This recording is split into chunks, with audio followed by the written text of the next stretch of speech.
Hello, everybody, and welcome to Foul Territory. You may have noticed that we are not in the normal setting alongside Jason Kipnis, AJ Pierzynski. I am your host, Alanna Rizzo. We are live from the NASCAR Street Race here in Chicago, Grant Park 165. It is awesome to be with all of you guys. Thank you for, well, you're not really in pants, but we noticed yesterday on the Fox broadcast you were talking to Eric Karros. You were representing the Foul Territory family on Fox, which we appreciate that. They did not. And then Eric said it, like, called you out on it, and you said, at least I'm wearing pants. Well, so people took this the wrong way, because not that I would not have pants on in Yankee Stadium, but I thought I would have shorts on because it was hot. Right. So I had pants on. That's what I meant. I should have said, I'm lucky I don't have shorts on, but it came out the way it came out, and it made a nice clip online, so it was worth it. You were viral for all of the wrong reasons. Jason, we're actually wearing pants. Yes, now we're wearing shorts. We're having a good time. This is exciting to be here at the NASCAR streetcar race in Chicago. Not a situation that I thought I would be in. So thank you, Scott Braun, for taking the weekend off and allowing me to be here. So, Jason, welcome. Obviously, it's fun to have you here. You're a local kid, right? I'm a local guy. This is fun when three worlds collide right here. Baseball, NASCAR, and Chicago. So this is fun for me right now. Yeah, don't forget to hashtag FT Live. You can buy merch, Foul Territory Show. We appreciate you guys very much. All right, time to charge the mound, boys. He's charging the mound. All right, we must talk about the New York Yankees. And, AJ, you had a front row seat to that yesterday. Ben Rice, they're thinking perhaps is he the future at first base. Kid comes up as a catcher, first baseman, 3 home runs yesterday. Anthony Rizzo on the shelf. He's doing all he can. Well, right now he's not only is the future, he's the present, because he beat the Red Sox yesterday single-handedly. What a day for the kid. I mean, first at-bat homer. He comes up again, hits another homer, and then you're thinking, wow, this could be something special. He comes up, hits his third homer, 7 RBIs. He's the future and the present. He's their leadoff hitter for the future and for the present. He's their first baseman. I don't know what they're going to do. We kind of had a conversation about this a little bit, is what do they do with Rizzo when he does come back, with the way he's his at-bat. Here's the thing. It's not only like his hits, but it's his at-bats. It's the way he approaches them. He's calm. There's no panic in this kid. He just keeps getting better and better, and the Yankees have been talking about this kid for a couple of years now, how good his at-bats are. So this kid's got a future. I know it's only one game, but the best part was he got a curtain call. First of all, Juan Soto, let's give Juan Soto some serious credit, because he called timeout. He used his timeout after the previous at-bat where he got rung up on a pitch clock violation for not doing it right. He called his timeout, let the kid try to figure out how to do a curtain call. So kudos to you, Juan Soto, and kudos to Ben Rice, man. I love it. I love when they have like a O-lineman wide receiver number on still. And in no other city is it more important to kind of get out hot out the gate, to let that city know your name, learn who you are. Look at him. But I love that he has no idea how to do a curtain call. Try the steps. There you go. Okay. That's always a good option. Let him see you. Let them recognize your face. But that's not something that you guys know. It's not like someone says, all right, if you have a 3-jack game, this is where you go out for a curtain call, right? There's no script for it. Right. But I think you've seen it enough, or you should have watched maybe or seen other guys do it enough where you might have an idea where to go. The highest steps, usually a good place to start. How hard is it to hit 3 home runs? I never Have did you it. guy had a 3 home run game ever? I never had one. No? I had a 3 home run BP once. Oh, there you go. Yeah, so I can relate. Oh, yeah. They're very much the same thing. Warning track power. I mean, that was a huge game for the Yankees, because they have been awful for like all 3 weeks. And the Red Sox, they were like complete opposite. One of them, I think, was 15-5. The other was 5-14 or something crazy. The Red Sox were hot as fire. And then Ben Rice, again, he single-handedly beat him. And then let's not forget, Devers hit the home run off Cole and made it 4-3. And you're thinking, here we go again. And Cole didn't like it very much. He didn't. He couldn't figure out why. Because if you watch Verdugo hit the home run early in the game, I mean, he threw his bat in the upper deck. Verdugo pimps the shit out of everything. I love it. Fine. And I don't mind that. He had a walk-off in the 3rd inning. It was sweet. But 32-second trot. Ooh. 32 seconds.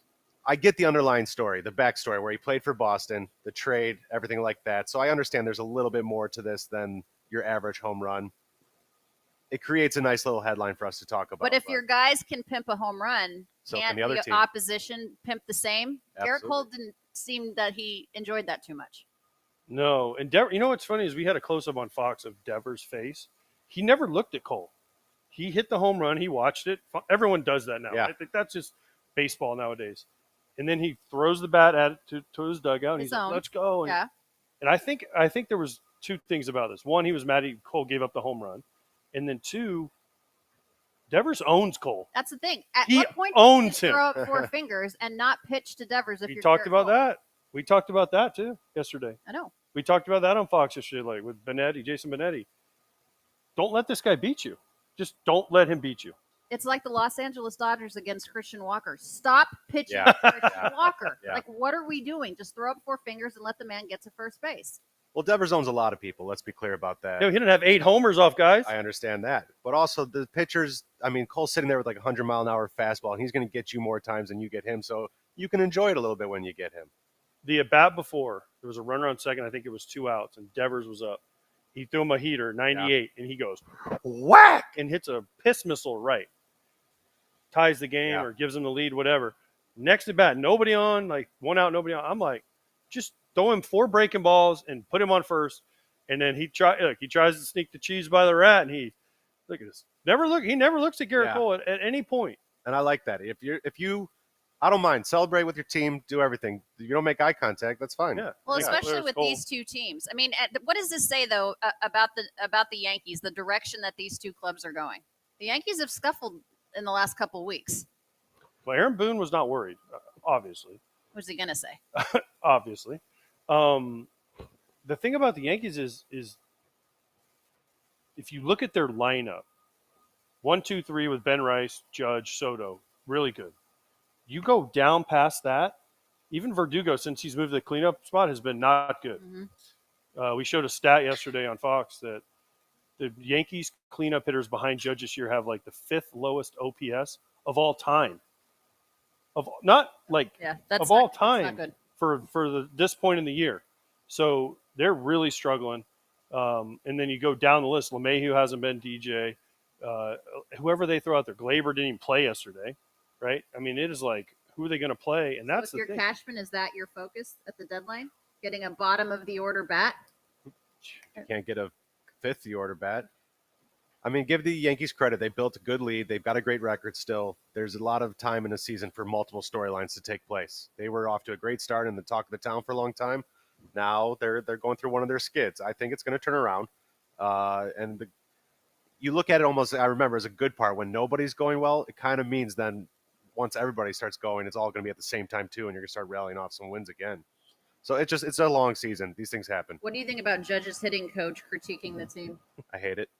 And by the way, does Judge have his own hitting coach? Some guys do. I know Seager does, like with the Rangers. I go back and forth. What's your Because opinion I want on that? AJ to have the longer time on this one. Why? Go ahead. Well, my first instinct is if they were really good, they'd be on a team somewhere. The hitting coaches. This guy was like a plumber or something. So case in point. So that being said, I'd like them to. You're fine if you have your hitting coach, especially if Judge has someone for him and it's obviously working. Do that. I don't think he needs to be heard. I don't think his opinion needs to be shared. Share it with Aaron. That's fine. I don't think because all you're doing right now is causing a distraction for Judge. He's probably not thinking, or he probably is thinking, why am I answering questions about my hitting coach who's not even employed with the team? Well, Aaron Boone had to answer the questions too. He's not happy. Unbelievable. He's not going to be happy. No, he was pissed. But let me ask you this: Richard Shank, right? That's his name, the teacher man. Yeah. What happened with him is he's become viral because he argues with everybody on Twitter. So he thinks he's somewhat of a celebrity. Now, if you watch Aaron Judge's swing, it's kind of everyone else's swing. I mean, he's bigger, Huge. He's stronger, he just has it locked in. If you throw him a breaking ball in the strike zone, he mashes it. Like if you throw him a breaking ball, there's still swing and miss in there, and you can still pitch to him. He's still pitchable, right? It's not like he hits everything. There's holes.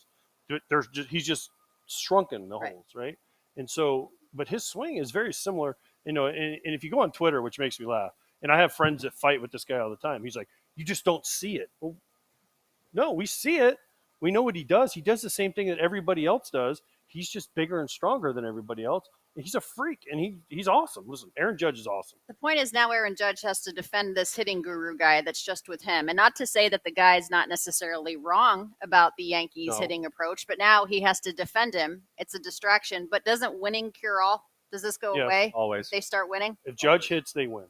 Right. It's really that you look at the numbers. And that's a problem for the postseason. Now, what happens if Judge or Soto get hurt, go through a slump? Then you have that whole problem with the bottom of the order again. That if those two guys aren't on when they're supposed to be on, that's a problem. They got a real problem. They'll leave a bigger hole than most anybody in the league. Yeah. Wow. I don't know. Listen, here's the question. Tom Brady, what was his guy's name that got banned from? Yeah, that's how I think of this guy, like his personal trainer guy. Yeah. Do you think that the Yankees would ever say to Judge, because of what this guy said, you can't use him anymore? No, because he keeps hitting.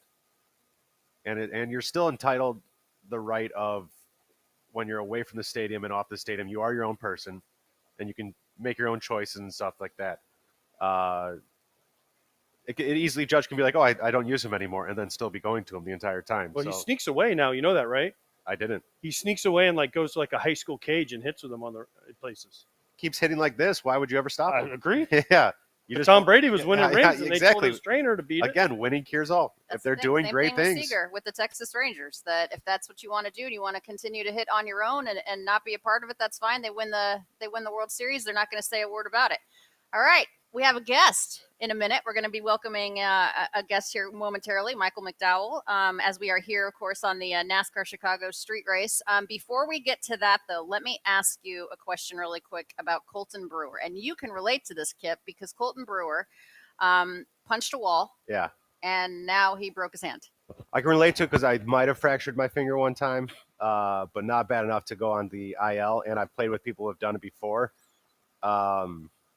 We were joking about it. Which hand did he use? The movie quote. And also kind of good timing for him. I like bringing it up. Explain that. Listen, we root for everybody on this show. But the fact of the matter is, I think I saw he's given up 16 runs in 20 innings. 4 of his last 5 have given up runs.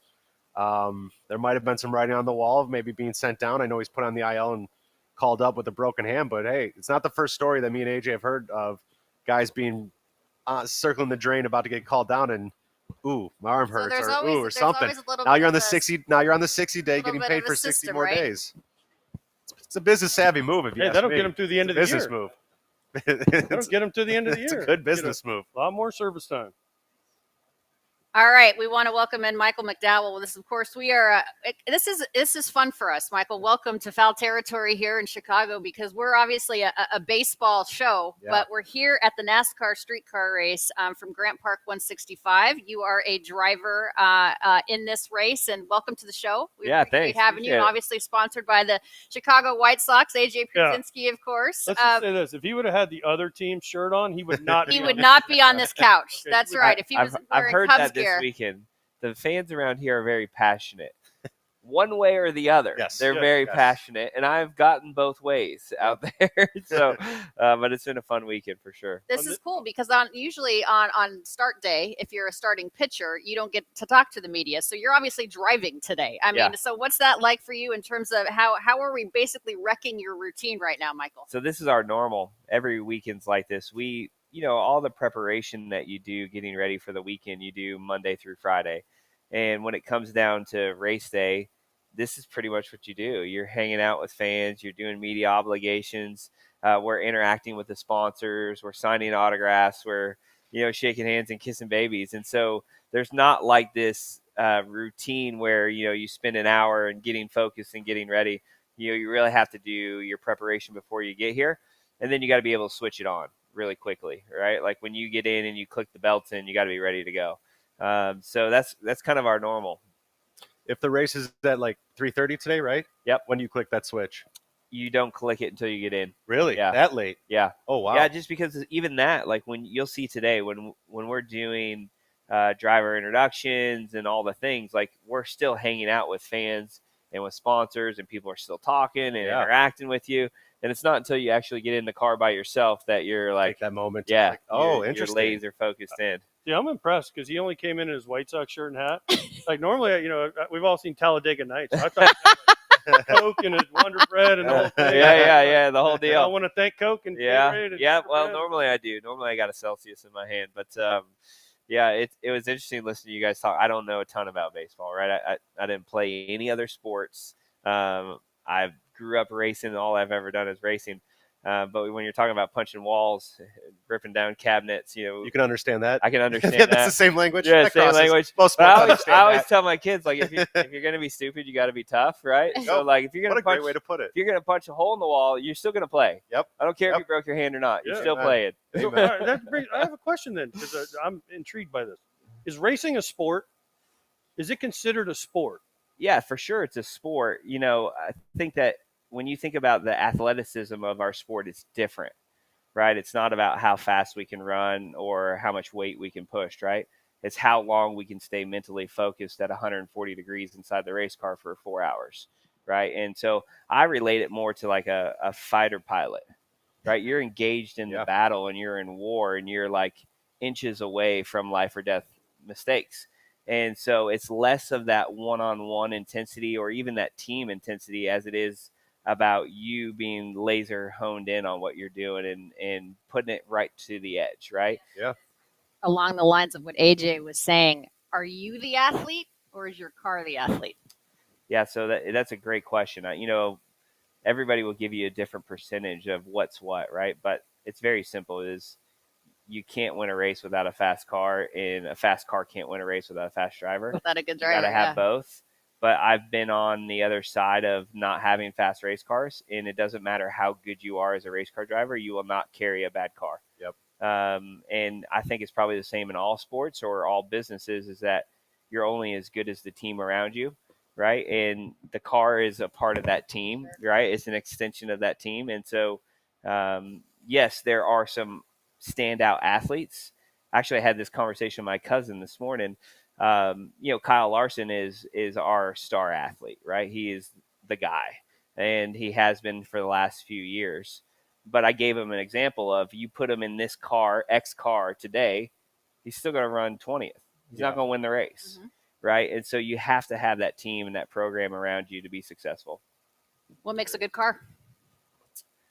Downforce, light, and lots of horsepower. Light in terms of weight. Yeah. You're big though. I am a big guy. You're way bigger than most. What we racing expected guys. too. Yeah. So is that a disadvantage because you're heavier, or does Jeez, that mean AJ. No, does it's that good. mean you It's a can great take question. weight out of your car? Yeah, so we all go across the scales at the same weight. So what I mean by that is, if you're 120 pounds and I'm 200, my car's 80 pounds lighter, right? Because total weight is still the same. You have to? You have to. Okay. So where do you There's take still the weight an away? advantage, though, if you're lighter, because you can put the weight in the car where you want it. So it's a little bit of advantage, but you're not at a terrible disadvantage. The old days you used to be. The old days it was just the car. It wasn't the car and the driver. And that all changed once Danica Patrick came into the sport, because she was literally 100 pounds, right? Yeah. And so you got guys like me that are 200 or 200 plus, and then she's 100 pounds lighter. And that's a huge advantage. So all that kind of changed. So where do you maneuver or manipulate the weight of a car to make it even? Yeah, so below your butt basically is the frame rails, and in the frame rails you can slide tungsten. And so tungsten is one of the heaviest metals that you can get, right? And so one little square piece of tungsten is 35 pounds. And so each car will have, anywhere from 150 to 250 pounds in the frame rails. And so that's where you adjust for your driver weight. Wow, fascinating. Where'd you grow up?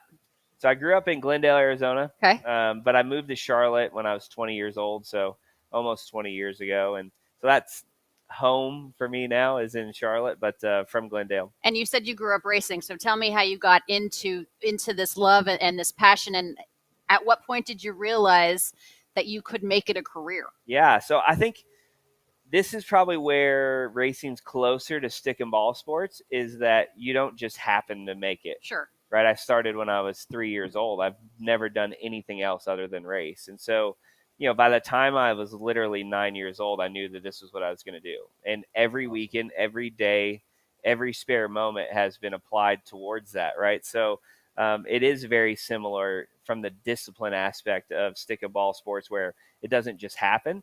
The difference in racing, though, is that it's not as structured as far as the path, right? So like when you're playing baseball, you're playing little league, you're playing travel ball, you're playing for your school, high school, go on to college and all those things. Well, racing's not like that. There's not one, path that you can go on. So some guys grow up racing on dirt tracks. Some guys grow up racing on ovals, asphalt tracks. Some guys grew up road racing. And so it's a different path, but the discipline's still the same. All right, I got a couple things. First of all, stick and ball sports. I've never heard that one. So Oh, really? yeah, Yeah. yeah. That's what Knows I what call he's it. talking about, though. Yeah. No, I know. No Yeah. doubt. But there's an Yeah. interesting way to put it. Second of all, It's you're probably 9 because years I don't know old. anything about it. Second of all, you said you started at 9 years old. Yeah. So you're out there. You can't have a driver's license, but you can drive a car 100 miles. Yeah. an hour? So most guys at like, are drivers when they're in that 5 to 10 range race go-karts. So really it's go-karts or it's quarter midgets, which are pretty much go-karts with cages on them. And so every local area has probably something a little different. And that's where it's like, you might have a dirt oval, you might have an asphalt oval, or you might have a road course. I grew up on road courses, so this is kind of my You should sweet win spot. today. I should win today. You're right. Yeah. You're used to not only going left, Yeah, but you that's also how I go right. feel. Yeah, today is it. an Hell yeah. opportunity for us. So everyone's background's a little bit different, but the fundamentals are the same, right? So driving fundamentals are hand-eye coordination and your butt telling your hands and feet what to do, right? So knowing what you need to do and how to position your car, all that comes with just seat time. What do you train the most? Is it core? Is it just like core? How do you train coordination? Heat is the most thing that we train. Really? I mean, that's the thing that, like, you guys for sure are more athletic than I am, but you could not do what I do. I believe it. I promise you. And I'm not saying that with arrogance. No, I believe feel it. like But I if could you- drive a if car you- around in circles. If you for went 12 into the sauna and you set it at 140 degrees, Yeah. and you just sat there for 4 hours, you wouldn't make it. Now you add The mentality of it. G-forces, you add just the But you guys, don't you have physicalness air of it. conditioning? No air conditioning. What's the little hose thing that blows? So the air? hose is a carbon dioxide filter so that you're not breathing in gas because you gas yourself out, right? So the exhausts are right underneath us. We're around 40 other cars, and so you're sitting on the street in rush hour traffic with Yeah. your windows down, just breathing it in, right?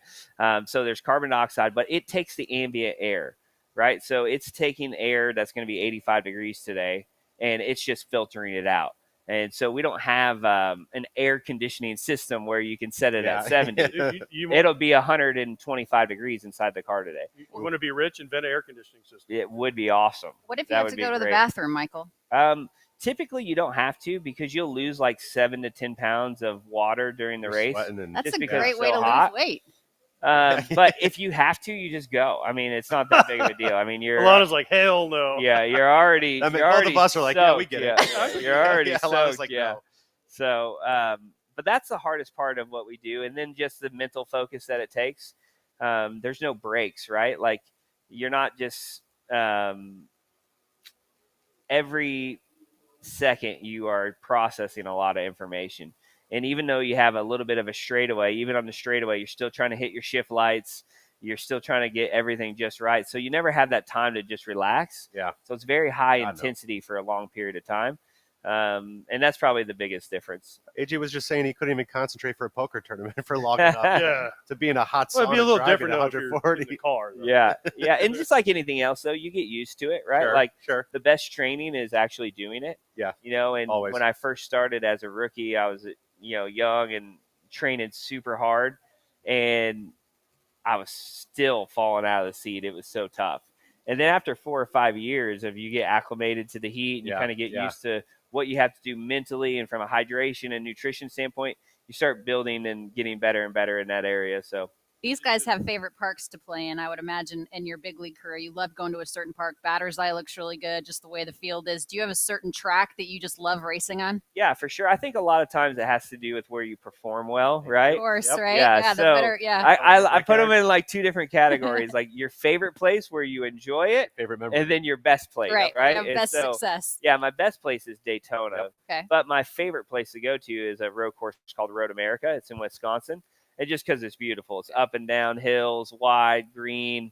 And so, yeah, it's one of the most, for me, memorable places you can go to. I do you like just getting went to do Daytona. these, like where you kind of weave in and out of cities now? Yeah, this is awesome. I mean, this is new to us, right? Last year Mhm. last year was the first race that we've done on the streets. It's not new to me. Before I got into NASCAR, I'd done street racing and Yeah. in IndyCar and in sports cars. And anytime you can bring the race to the fans or to the city versus trying to bring the fans or the city to the race, it's better, right? Yeah. Because the atmosphere, the crowd that you get, And then also just the intensity level. I mean, we're driving in between these concrete barriers, right? And there's not a lot of room on each side. And you're threading the needle all the time. I mean, you're literally just threading the needle. So the level of intensity at a street course is much higher than a traditional road course. I'm going to say this then, because I know where it's like when you lock in, and I'm just going to compare what we do for a 9-inning game. Yeah. Every pitch, everything. And it's like after the game's done, it's like you're hit with the exhaustion, just like, because I don't know how like in tune I've been. After a race, what is it like getting out of that car where you just like hit with, you're finally able to let go for a second? So once the adrenaline wears off, which takes a little while, you hit just complete exhaustion, right? Like mentally and physically, like you just feel like you start to shut down a little bit, absolutely. right? And I think that that's probably the thing that like I've learned over the years how to recover well and the process of recovering, because it used to feel like it wasn't until Wednesday I felt back ready to go. And I got 5 kids, so now like Monday morning I got to be ready to rock. You don't recover. You don't recover. That's what you're saying. But yeah, for sure. I told my wife even yesterday. She's like, "Hey, how'd it go? How are you feeling?" I'm like, honestly, my adrenals are drained from yesterday. Like high intensity qualifying.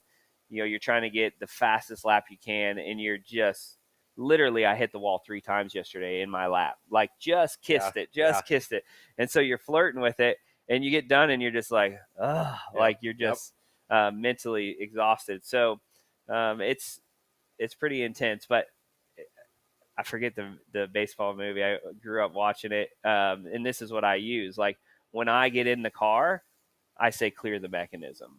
Like I get locked in, right? Breathe out your eyes. Yeah. And that's what it takes. It takes that laser focus to do what we do for a long period of time. So to answer your question, do I think we're athletes? Yes. Do I think that we could go head to head in a combine and compete? No, not at all. But I think in what we do, it's very challenging. I love it. Right, so two more. I have 2 questions for you. One, how did the White Sox sponsorship come about? And you said here they go both ways. So the White Sox fans reach out to you and say, "Hey, I'm watching you today. Yeah. I want you to win." Yeah. It's been fun just walking around the streets, right? Because we're staying downtown and you can't drive around here, right? The streets are all blocked off. So you're walking with the crowds that are coming and going to the events. And I'm wearing White Sox gear or in my White Sox suit. So, I've gotten a lot of good responses from the fans that are on the south side. And, you are. They're going to see. By the way, you are on the south side. Yeah. And then I had a few people be like, "I can't even take a picture with you wearing that." So, hey, can you sign this? I don't want you to take a picture with me though. But it's been fun. Yeah, it's been cool to have.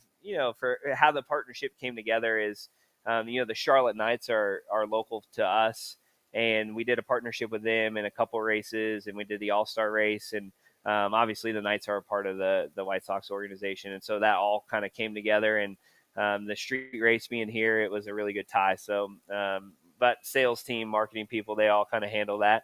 And we're able to put together this partnership. It's been really fun. Good. So like I said, these guys, if they get hit by a pitch, so, they're out for 6 months. Teasing. How dare you? What's it like hitting the wall?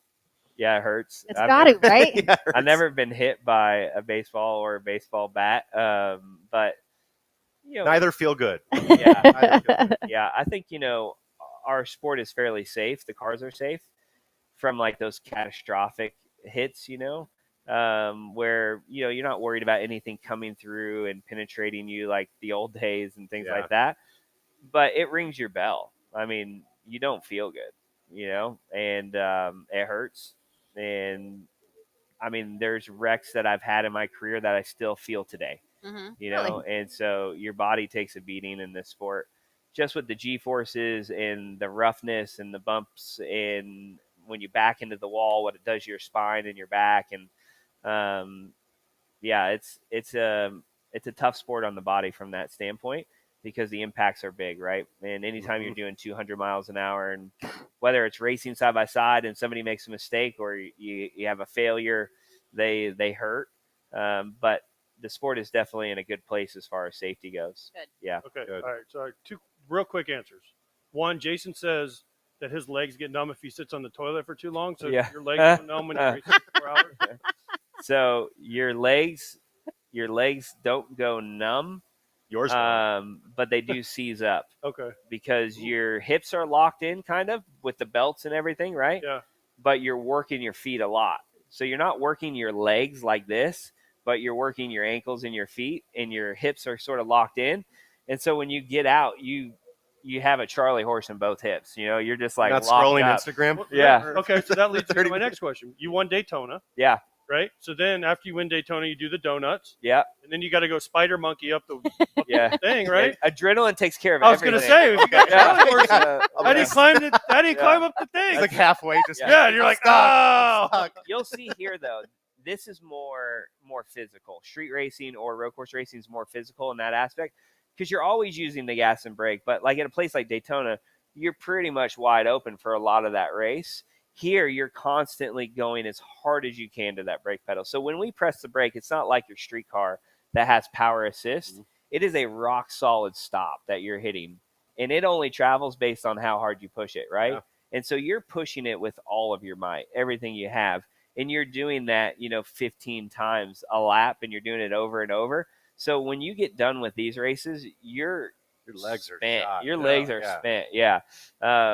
So, and that's the other thing too. Like, it's not just the heat, but it's the brake, holding onto the wheel as hard as you can. It's trying to jump out of your hands all the time, right? Like, I'm sure you don't go to the batter box and you're just lightly holding the bat, right? You're gripping. You're gripping as hard as you can. And that's how we are on the wheel because it's constantly trying to jump out of your hands, right? It's constantly fighting you. So even though you're sitting down and you're not out there sprinting, you're still using, a lot of muscles and engaging a lot of muscles and elevate your heart rate. And it's tough. I mean, if we prefer like a 75 and sunny, do you guys prefer like a 60-degree day? Kind of so, where it's not overheating? It depends on how physically fit you are, right? Sure. Like some guys like the heat because they think they can outlast other people, it's an right? advantage. It is. And I've gone with the theory, this is my theory, that a skinny chicken cooks faster than a fat chicken. And the guys that are in like top shape, that are really lean, struggle at hot races. Can't they don't pull make fat. That's right. That's what fat baseball, they people can't pull always fat. You always got to have that little cushion. Yeah. Daytona, winning Daytona was obviously like winning the Super Bowl of the World Yeah. Series, right? Yeah. That's it, right? Yeah. You do that, then you're kind of like, I mean, obviously you want to win the cup and Yeah. the deal, but you win Daytona, you're kind of, I'm like, yeah, I'm good. Yeah. Yeah, it is. It is a big race. I mean, I know Michael Waltrip really well. He still lives off. Yes, he still does. lives off his 2 Daytona. Yes, he does. Yes. I mean, that's it. You've heard him? Yeah. You've heard him talk about it? Yeah. I mean, he's got his own. Do you have your own beer? He's got his own beer now. No, I don't have my own beer. I need another one. He's got 2 of them. He reminds me of that too. Oh, I'm yeah, sure he's he got does. 2 Daytona 500. Yes. Yeah. Just tell him you can beat him in golf. And Yeah. Shut up, real quick. But no, I mean, it can make your career. Absolutely. Right. It's one of those game changing, career changing moments. So very thankful to have it. And, also too, like still being in the game and still fighting hard, like today we're starting 3rd. We had a shot at the pole. We'll have a shot at the win today. Right. And Let's go. That's what's Hey, the fun. White Sox aren't winning anything this year. Hey, they won. Let's go. They It's won on you this year. That was a couple nights ago, right? Yeah, but I I mean, mean, there's it's 162 Yeah. games. Hey, listen, Michael. we'll take a W however we can get it. Yeah. We appreciate you. We're cheering for you. This All right, is fun. thanks. Thanks Appreciate for it. the education. Thanks for the knowledge. Good luck today. Qualified 3rd, and we're going to be watching and certainly rooting for you. I appreciate it. Thanks. Best of luck the Have rest fun. of the way, my friend. All right. Thanks so much to Michael McDowell, of course, Good luck today. Thanks. in the Appreciate it. Chicago White Sox car. I'll let you. I think I learned more. Don't forget Northside territory. Of course, it's our friends on the Chicago Cubs. We won't talk too much about that, though, as we get ready for that as well. Multiple episodes weekly, of course, live from Grant Park 165 as foul territory continues on. Yeah. Time now for Better Than the Box Score, you guys, as we talk a little bit about the San Diego Thoughts about you, Darvish, being placed on the restricted list with a family matter. He is out indefinitely. That's not good. That's not good. No. Hope whatever it is okay. It's okay, yeah. Yeah. I mean, that's a big issue if it out indefinitely. Broad brush, but yeah, you just hope whatever's going on is works out the best way it can. All right. Padres setting the Petco Park attendance record. They've been playing well. Manny Machado, obviously, the walk-off on his birthday. So happy birthday, happy belated to Manny Machado. Give yourself a birthday present. That's a good way. Yeah, he just became a dad, too. So AJ Cassavell covers the Padres for MLB.com. The Padres announced a sellout crowd of 47,171 tonight, breaking Petco Park's attendance record. They had 40,000 plus last night, too. Yeah.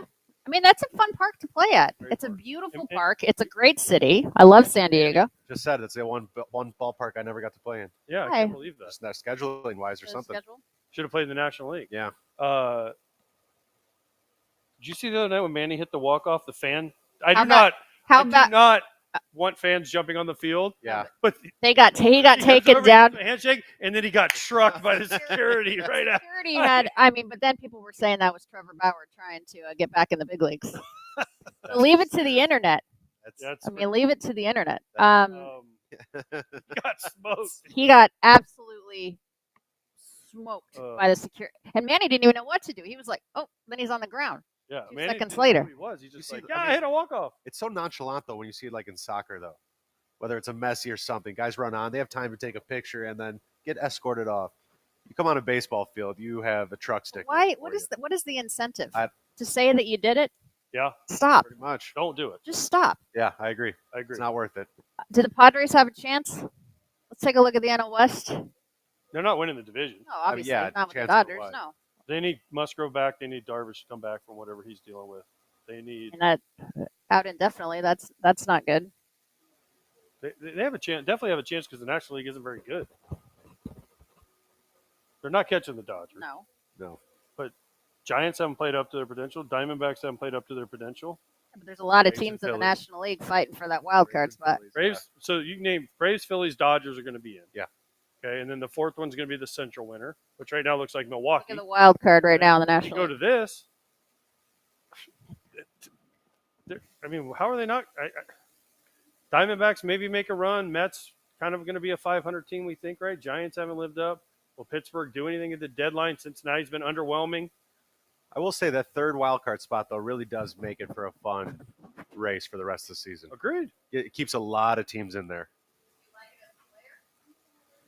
I mean, Sure, if 'cause, I mean, you're 'cause if you're the Braves and the Padres, and they're I don't know. It just seems like everybody gets a trophy. Everybody's in. I get it from a fan perspective. You like it as a player because you want to play in the playoffs. Yeah. And you have a better chance to now. You want that share. You don't like it when you're that fourth team It's out not now. always Or, about money, Alanna. yeah, Really? playoff bonuses are nice. They are. Yeah. She's just like, you want to share. I think they should give broadcasters shares. Personally, I agree. Now that I agree. Now with. you agree I with it. didn't When agree, you were a now I player, do. you didn't. Now I but think now it's a that you're on this fantastic side, idea. yeah. Dodgers go to the postseason 7 years in a row. When I was there, crickets. They didn't they're- like they, you. they loved me. Apparently, the How- players didn't vote you a How share. Yeah. dare you? I Have you mean- ever voted a broadcaster a share? I don't know, but I'm just saying. You I don't could have even been think the Vin first. Scully If they was voted really a share. loved you, they would have. You would have been the that first. hurts my heart. What if you're just like, yeah, every year comes up. Never voted once. Miguel Vargas is playing. He's hitting He's bombs. actually swinging too. Yeah, he's hitting bombs. He's playing good. I don't know if Christian Yelich, Although Yelly probably should have should've caught them caught that. yesterday. but should the Dodgers play Miguel Vargas more? Where? Yeah. Left field? Anywhere. Well, Hayward's out, right? His Yes, knee? he is. But James Outman is back. They You go- need a you go third with a hot baseman. hand, I guess. I But guess, also, you yeah. need at bats to get hot. You can't play short, right? He's not No. a shortstop. No. You can play left. Plus, you have Miguel. You have Miguel. You have Gavin Oh. Lux. I'm going to be honest. I hadn't seen the highlight yet. Yeah, Yelly should Should he have have caught Yelly's that? like, oops. Oh, he got. Yeah. Yeah. That's not should have. Yes, Yeah. definitely. Is that low effort? No, it's just It's a misread. He Misread, didn't know he had it. No, well, I mean, kind of. Like, he thought he could just reach up and get it and was too close to the wall, and the wall blocked his mitt from going higher. Ouch. That hurts. stuff happens. Way to tie it up. And then do Ohtani that. follows it up with another home run. If Otani's in the same league as Aaron Judge, who's your MVP? Aaron Judge because he plays the outfield. Okay, that's fair. I like that answer. By the way, do you like the new uniforms? No, they're awful. Are they better than the other ones? I mean, a little bit, sure. A percentage point or more. Those look like funfetti. The new Dodger City that's a good Connect. flavor cake, by the It's way. funfetti, Birthday and I. It's funny. I can say that now that I don't work for the team. But my old boss, Lon Rosen, sent me a text. He's like, "Oh, I hear you don't like the uniforms." I'm like, "No, we're the mother effing Dodgers, and we look like we're a funfetti cake." Yeah, so we're going to a break, apparently. Our boss is telling us to shut up, basically. We'll be right back. All right, we're going to continue on foul territory here at the Chicago Street Race, live from Grant Park 165, ahead of the NASCAR race. It was fun having Michael McDowell on. We will be right back. More foul territory to come. And so we've been talking about how the game has kind of not always looked to the older guy and given the older guys who have done awesome stuff. Mm-hmm. And I remember how defeated you were because you were like, your exact quote was, what do I tell my kids if they play in the big leagues, like about the honesty and true like job opportunities if I hit 300 and I don't get a job offer the next year. You got no big league offers that next year and barely any minor league offers. It's part of the game. If you have feelings in this game, it's the wrong industry. It was just something that the industry did not value at that time. You know, speed, defense, youth, athleticism was paramount. I went to Jose Batista's jersey retirement last year, and Cito Gaston, one of my favorite coaches, best hitting gurus of all time that I worked with. He's like, when you quit playing, did you like baseball? And I was like, no, I didn't. And he was like, that's normal. But I gave myself some time, and I came back, and I healed, and I recovered, and I saw how fun guys had when I was at that game, and I was like, you know, it goes back to those feelings. I don't need to have feelings, man. The game continues to move on. I love the game. Give back to the game that gave me so much. And that's what's beautiful about the minor leagues. You know, there's no business involved yet. Everyone's developing. Everyone's in the same boat, grinding, and it's just great to be back in the dugout on the field, having a uniform, wearing my jersey. I don't wear a hoodie. I don't wear the pullover. I wear my jersey every game, and I'm proud of that. Richie Hebner was an elite hitter in the show, but his famous go-to story was he got fired from one of the big league teams. He got called. He was like, it was like one of those box phones. He's like, the guy called him. He's like, yeah, we're going to let you go. You know, now you're going to become a free agent. Turns back. This guy drove a hearse. Yep. And he dug graves, and he turns back to the guy in the back of his seat. He goes, huh, you think you're having a bad day? Perspective. Yeah.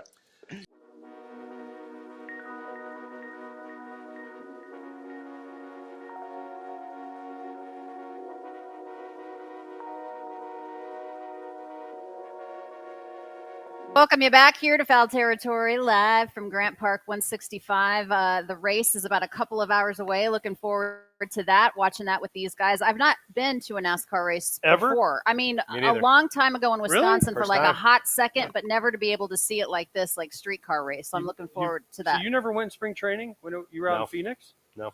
We used to go every year, and they give us a suite. They let us in the pits, and we had a good old time. I didn't do much. Not until like that innings festival started and some other stuff. I was just a golf round here or there and to and from the house. Yeah, looking forward to it. You never went? No, really? I never had an opportunity to go. I've been Daytona. I went to Daytona once. It was awesome. I wanted to ask Michael when he was here, but we ran out of time. Why does NASCAR start their race season with like basically the Super Bowl? I mean, Daytona is to me like the Super Bowl of racing, right? Why is it their first race? Because there's like 3 weeks of lead up. There's what? There's like 3 weeks of like lead time to it. Okay. Right. So you have like the 24 hours of Daytona, and then you have all these other races, trucks, and all the. So it's like a big build up to this moment of the Daytona. It's awesome. 500. I mean, it's a lot. I love it. I mean, you don't understand how fast the cars are and how loud it is. Oh, you can't. TV doesn't do it justice. You have to come out and actually see a race because it's insane. Until you go and you sit in the stands and you watch them. It's like the vibration you just don't understand of the track when they go by. Yeah. I'm so excited. I really am. It's fun. I'm excited. Yeah, I'm excited. Julio Rodriguez, guys, this is problematic for the Seattle Mariners. Left the game Saturday with an injury, it looks like. I mean, this is a guy that's not having a career year, obviously. No. He was Rookie of the Year a couple of years ago. They need him to play well, but they may be without his services for an extended period of time. I mean, they have the pitching. We know this when it comes to the Mariners. They desperately need a bat, and they're going to need more if Julio Rodriguez is out. I could see them being obviously buyers at the deadline. They're going to need him back and healthy to the old Julio. I think he's only at about 8 homers, 30 RBIs Yep, on this year. 8 He's homers, already at 100 strikeouts. So something's been a little bit off. I'd like him to get healthy this time, and it might be nice for him to maybe get a little rest right now, kind of reset, get his body under control for a real good second half push, because they need him to be the Julio of old to take this thing on and win this. This has kind of been almost a 2-year thing, though, a year and a half thing, right? He had glimpses last year of like about 2 months, June-ish, July-ish, and then he kind of went back. But he got off to a bad start last year, picked it up. The Mariners kind of followed suit, right? The problem with the Mariners is they built the lead in the West, and here come the Astros. Well, they're down to Yeah. 2 games. Yeah, it was Like, 9. I know. It was 9 just I a know. few weeks ago. So here come the Astros. The Mariners, we all know they're offensively challenged. What are they going to do? What is DePoto going to do? What are the Mariners going to do? Are they going to spend money and go get a hitter? They have to go. Well, they get had somebody. to even before he had fouled the ball off of his knee. Yeah. And now they need more than perhaps just one bat. They have a great starting rotation. We know that. Great bullpen. They have a great bullpen. We know that Jerry DePoto is a trade machine. The man makes a lot of moves. So who's out there though that they can get that's going to bolster that lineup? Well, to me, when you have the pitching, you have to go for it, because they've always kind of hung around and like I think if you're that dip their franchise, toes you in have sometimes. to go for it. Yeah, they really need to. In terms of hitters that they might be able to get, yeah, I'm trying to think. Yeah, do you go get Problem is, Luis I mean, who's Robert? Do you selling? get a Robert from the Sox? Do you go get yeah, but they have a center fielder, Julio. You move him over to the side though. Is he going to be okay with that? You just signed him to a $200-something million deal? You're saying you move Julio over? No, I'm saying if you move Julio, is he going to be okay moving? Should that's be if the you go get a good bat. The positions of need, their catcher, they're good. Cal Raleigh's a good player. Yeah. Julio in center. J.P. Crawford's a good shortstop. Do you go get a first baseman, a Pete Alonso for Ty France? I like right? that. If I the like Mets that. sell As him. a But rental? Mets have worked their way back into it a little bit. They're only about 2.5 games Third out of the wild card, right? Yeah. Keeping everybody Third game wild alive. card. And everybody's looking for the same players. Does that give GMs and owners kind of an out to where they're like, oh, we weren't out of it yet, so I don't have to be a seller at that time? It kind of Yes. gives them a little bit more of an excuse. Yes. It's tough though. That third wild card makes things very difficult. And day-to-day basis, you could go from being a buyer to becoming a seller. And then, oh wait, we're right back in it. We're buying Yep. again. Yeah. Oh, we're selling Who again. was it a couple years ago? They went all in. Was it the Twins? They were like kind of in it. They got hot and they like made all these trades, and then they lost like 5 in a row, and then they Rid made of some of trades the and same guys. sold guys. I think it was the Twins a few years back. Does that mean it's better to maybe just make the move earlier You than get more later to games out of see the it, so person. see if you can make that run, fill Or those do holes what the earlier? Twins did last year and just not make any moves Just and let the rest of the Central trade away everybody. Well, look at what the Angels did last year. They got everybody and then DFA'd everybody. That was a money move. That's why they'll never win. That's why they'll never win. And you have arguably your two biggest players on the shelf all the time. think Trout and Rendon. Trout, which wants to play. yeah. Rendon, which just doesn't. She said that. I didn't say that. I'll say it. I don't care. All right, let's move on to the hot corner, shall we? I'm going to ask you this because right now, we mentioned it earlier in the show. If I'm the Los Angeles Dodgers, I am never pitching to Christian Walker again. Who's hotter right now, Jose Miranda or Christian Walker? Jose Miranda has an MLB record, guys, of recording 12 straight hits. Well, I'll take that. I don't think That's like a you good can't month get right hotter there. than that. That's a good month. That's a It's a That's- good month. that's awesome. When those few times where it's just like your bat is doing everything your mind and wants it to do, your What body's does that listening. feel like mentally when you are so locked in that everything looks like a beach ball? It's a blast. See that? Okay, so like people say that, oh, the ball looks bigger. The ball doesn't look any different. It's just like everything is slower, right? Everything's Okay. slow, and your bat's just doing what you want it to do. Because that's always what you're trying to do. You're like, oh, the pitch is away. I'm going to stay back and go through it to the shortstop, and sometimes you pop it up or roll it over. But when you're that hot and it's just going right where you want it to, it's fantastic. How about this? So Jose Miranda joins Johnny Kling, from 1902, and Pinky Higgins from 1938 and Walt Dropo from 1952 as the only Major League Baseball players to record a hit in 12 straight at-bats. 4 people to ever do it. I would have loved to have done that. 12 for 12. Oh man. The thing about that is though, also like you miss a ball and it goes through a hole, Yeah. right? You hit a ball. Hit them where they ain't, right? There's a lot of luck involved in that, and it's when you get that hot. So Miranda has 12 straight hits. Christian Walker has 11 RBI. I'd still be Miranda in this case. You want that average to get up. You feel great every at bat. You feel But doesn't that confident seem every at bat. selfish though? What if no one's on base? Your other stuff will continue to go up, but if you get that Okay. average up, it's just you feel good for a long time because then it takes forever for it to kind of Oh, I drop know. down with the It's more like bats weight. you It get. takes forever Yeah. to lose weight Yeah, and no time at 2 all weeks to to put go it on. up and or 2 weeks to come down. Yeah, because I'm sure he drove. I mean, he's driving guys in. I saw yesterday where he was driving guys in. So Who? it's Miranda. Yeah, well, It's not both like- of them clearly with. I mean, Walker, it's not too. like he was like going up there and getting singles with nobody on base. I mean, yeah, Christian Walker owns the Dodgers. So, Yes, he does. It was more than 12 at bats for Miranda. It was like there was a hit by pitch and some walks in there, so he was like reaching safely in 15 that's or OPS something. plus. Oof. Apparently, Marcelo Zuna of the Braves has stopped trying to hit home runs, and it's working out for him. Yeah, he should be in the All-Star game. He's carried that team for him. Well, he was great for the first 2 he's months. carried them. Yeah, he was great.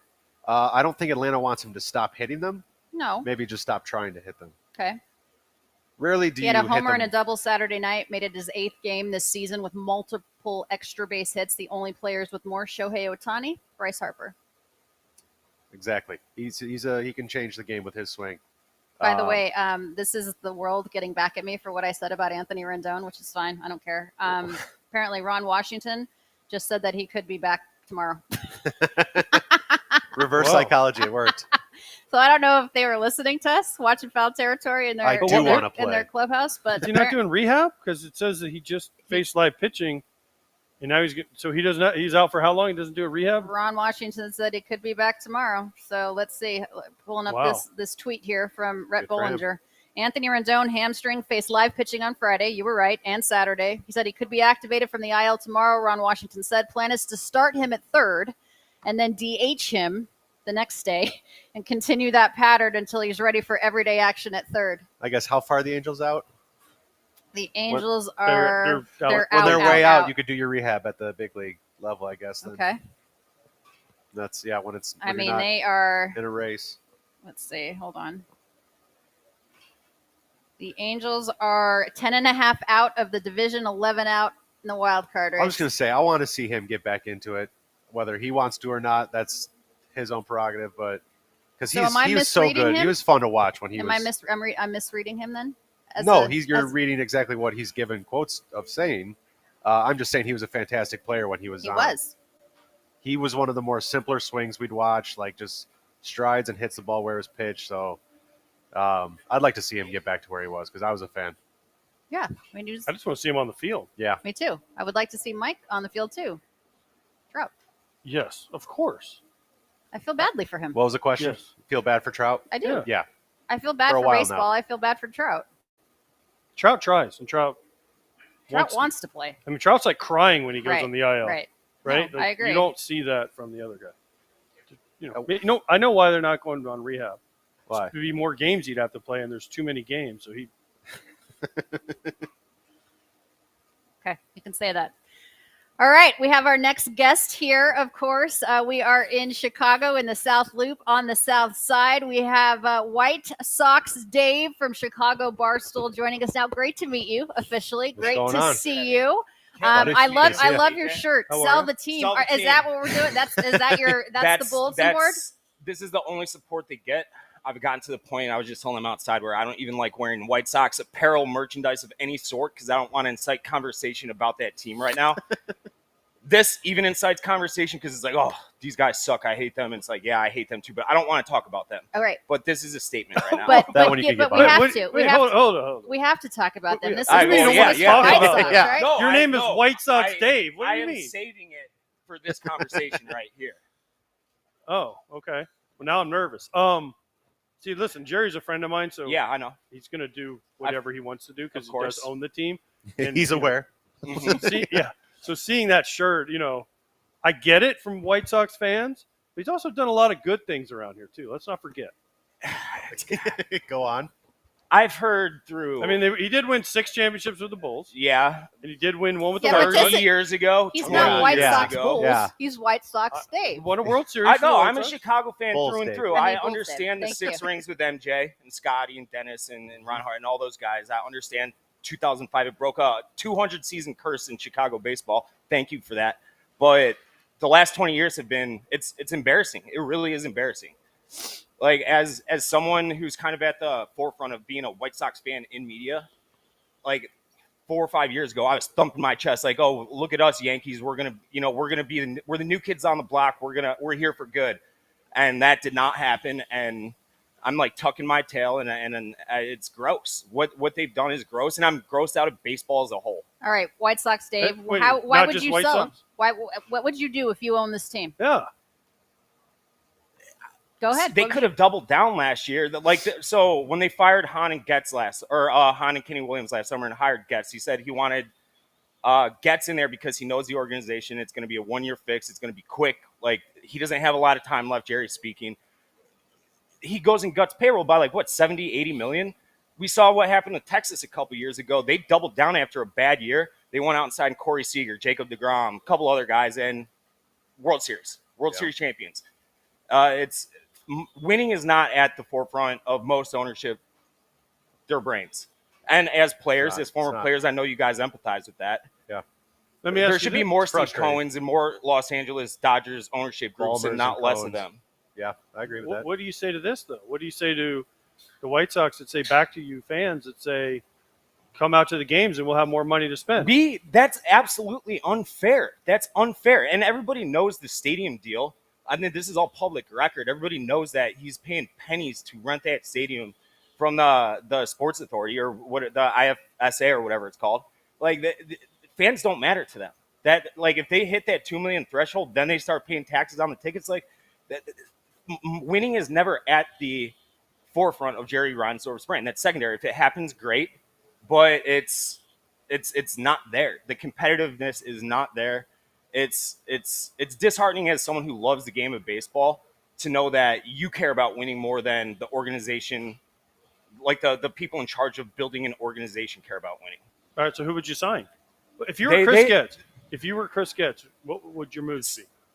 On a macro level, when I heard him say we're not going to be signing Shohei Ohtani, there should be 30 teams competing for Shohei Ohtani's type talents of the world. Not one. Everybody knew where he's going. We're not even going to try. No, he said we're not even going to try. And I was standing next to Tom Ricketts last night at the Chainsmokers concert. I was, tipping back beers, of course. And I hate the Cubs. I detest the Cubs. I want to be like, what is going on with you guys? Why are you guys the last place?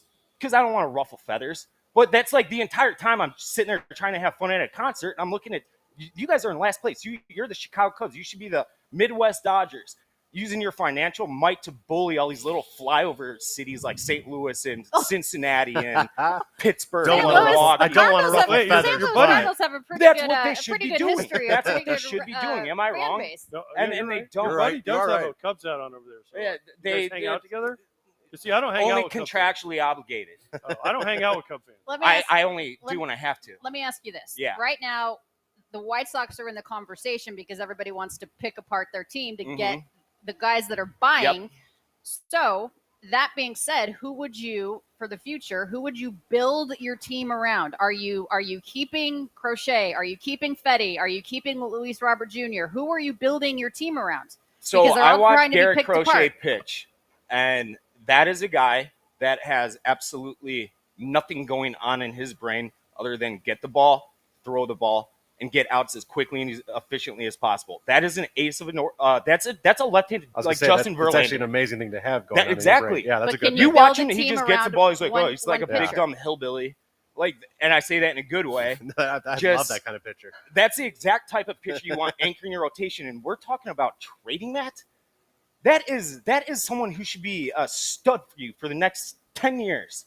And you're talking about trading that? That's a guy you want to keep. Am I Fetty? wrong? I think Fetty's the perfect. Fetty's trade. awesome too. Yeah. And if they wouldn't have traded Cease, that's a nice little 1-2-3 punch right there. And you're talking about turning this thing around as quick as possible. There's a start right there. Yeah, but Who's here's your the Instead problem. of guys They're all that gonna might cost be money. okay. Of course they will. That's the issue. Why is money taking precedent over winning? I don't want to hear money anymore. Like, oh, COVID, like it hurt our money, our finance. That hurt everybody. Yeah. Like the entire world was Didn't hurt the by Dodgers. that. I don't think it hurt any baseball team. Actually, they'll say it did. There's but I not a don't actually baseball think it did. ownership group that cannot spend money. They choose Yeah. not to They spend choose money. not to spend money. They can. They choose not to. I was told that. So the way ownership worded the COVID losses. So it's just to make it a round number. Say they're projected to make $100 million. Said they made $30 million that year. They didn't count it as a $30 million like in the green. They counted it as a $70 million loss. That's how they would word it in the media. Like, oh, we lost $70 million. It's like, no, you made $30 million. You just didn't make as much as you thought you were because it was, a global pandemic. That's the kind of games that ownership plays, and it just grosses me out as a whole. What about a position player that you're building your team around? Luis Roberts, a perfect start there. You got an up the middle player that plays Gold Glove quality defense. Like he's kind of been okay, and he's still got an 800 OPS. He's walking at a 10% clip. Still 26. He's still 26. He's controlled for a few more years. Why are we talking about trading that? That is something that you keep. You want me to give you Chris Gett's phone number? You can call him. I would love to. No, and that's the thing. Like I hate crapping on Chris Getz. Of course, I played with him. I did know too. you did, and I know you're in a weird position too, considering you're in media. Well, they and fired you were me, so we're teaming. good now. No, I know that. And I appreciate you and Ozzy. Like still, they fired you, but like you say what's on your mind, and that doesn't that's why the this fan show base works, 'cause appreciates of him. that. All right, I got so many questions for him. All right, And that was the one thing. It's like, oh, at least they got good food. yeah. Proudest moment as a White Sox fan? Oh, Oh, 05? stop it. Oh, They I thought you meant just talking to him. Yeah, well, that too. That's Did Josh Paul drop that ball? Yes, of course. Why do you Yeah. think I ran? Of course He dropped did. it. Yeah. I mean, you Were can't you steal ever teammates first. with him? Because he Yeah, played I actually was. Yeah, for a minute, not probably, with right? not here though in Arizona Okay. Fall League. Okay. I was Josh freshman in Paul, college, great going guy. nuts for that. I mean, Love it. 2005, I was going that nuts was for 20 that, years too. ago. It was. Long Scotty, time Scotty ago. Pods. Yeah. Are you gonna be one of the people like because the White Sox are gonna milk the 05? Oh, Next that's the thing though. Like I love that team. That like I'm a Bears fan, Bulls fan, like Hawks fan. Obviously, that team is special to me, and it's my '85 Bears. And like even then, in hindsight, they built that team how they've tried to keep building teams, and I think that even you would have to say that lightning. You guys caught lightning in a bottle. Everybody of stayed course. healthy. But we also Yeah. had It was a perfect blend though. it was a perfect mix Yes. of people, right? So it Yes. was a perfect mix of everything coming together. Guys that you weren't counting on had career years, which Mhm. is usually what happens when you win. Mm-hmm. Cliff Polite and Yep. guys like that just Bobby came Jenks out. midseason. Yeah. I mean, we had 3 closers that I was year. going to say, who was your closer that year? Hermanson. Well, it started out with Shingo Takatsu. Yeah. Frisbee. See? And then we The went Frisbee. Hermanson, and then we had Jenks at the end of the year. That's right. So we had There- 3 different closers. there was- We had At the 10-year anniversary at Sox Fest, which they don't even do anymore because they're afraid to. they're face bringing the it fans. back. They're We'll see. bringing it back. We will see. I They'll have it because it's a 20-year anniversary. Oh So yeah, because they so- can milk that. That's yes. true. That's true. So of course they will. Of 'Cause course they can make will. money off that. Yeah, they can make money Yeah. off that. Like if I were you guys, like you're a White Sox fan. I listen to the show and everything. Yes. I know you're a White. Is that like I know obviously Frank is and Ozzy obviously, but are all 25 or more from that team? Are they all like Sox fans? Would you say? I don't know that they all are. I mean, because a lot of guys played for a lot of different teams. Yeah, of course. Yeah. I know Rowan is. Mhm. Greedy is. A lot of the, Burley, obviously. No one would say no to that. That's what or I'm coming saying. Like back. I would love if you guys just said fuck Like, did off. anybody? Not, you don't even have to say the name. Did anybody have like the burn the bridge or a falling out with? We the haven't had it organization? yet. It's next year. We'll see. I'm saying, where do you think anybody would say no to an invitation back that you can think of? You don't have to mention them. I can think of a couple. Is Okay. there anybody that wouldn't be invited? No, he'll be invited. He would have to. That would be a Um, way to piss No, off the fan no. base. There would be nobody that wouldn't be invited. Everybody. I'm Nobody just was thinking like of like nobody. some former Red Sox teams that there's Yeah, some I know folk- that. Yes, There's obviously. some folk that are not No, there would be invited back. nobody that would not be invited. Everyone gets along, and everybody. That's not a Good. Yeah, but thing like at all. there was something that it was at the 10-year anniversary. Aaron Rowan they have the like little symposiums where the players talk, Yeah. And he's like, there was Japanese-speaking players, obviously Spanish-speaking players on the team, obviously Americans speaking English. He's like, there was a bunch of languages going on. Then there's Aussie speak. No one understands what language he's speaking. He's like, but on any given night, there'd be 20 of us out to dinner, bar hopping, whatever. And he's like, we all spoke the language of baseball, and we all loved each other. And that resonated with me. That's fun. Like, you didn't see that with this past core at all. What? So you never answered the question, though. All right.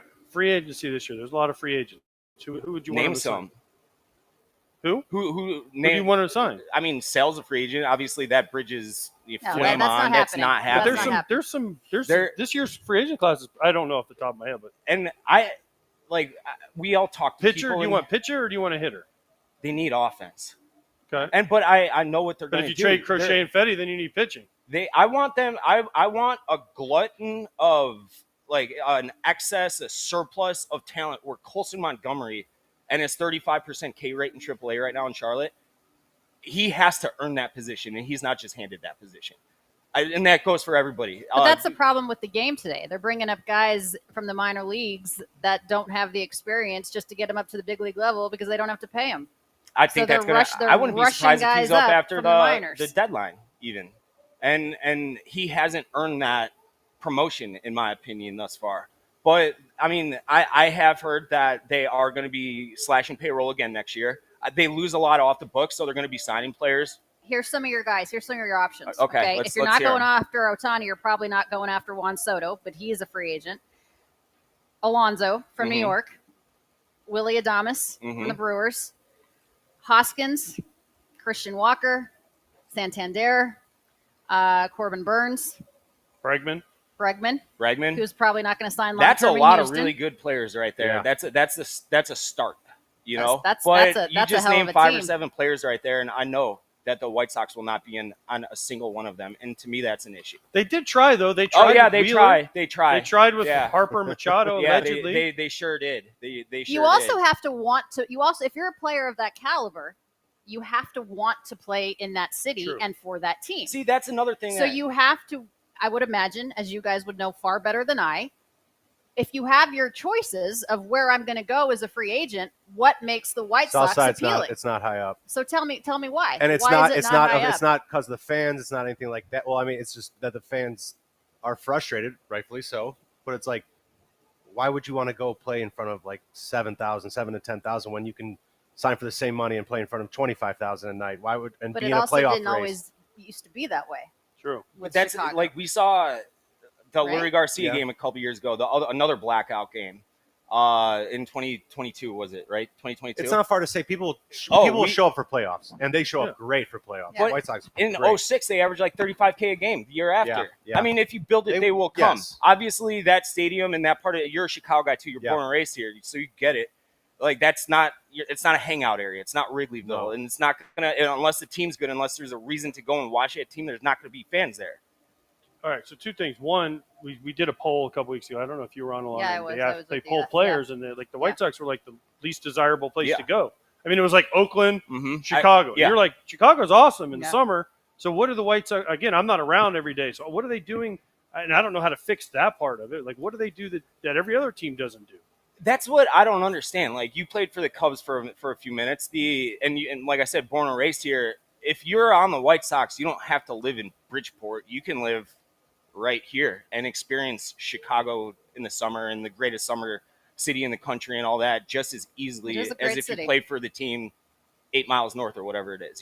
It's just a little bit of a different experience. It's one thing to be in the Wrigley and like to see all the Cubs jerseys or something, and then like, oh, I get to go to work there. And it's like you're like leaving the party to go to work because Yeah. nobody really Well, you goes to the spent a South ton of Side. time in the AL Central, so you played against Yeah. the White Sox a ton. Yeah. But I And loved with it because like I loved going there because then I would have family and friends, and it's like, But we but also they'd got also get to fans. come down to the 5th row because nobody was there.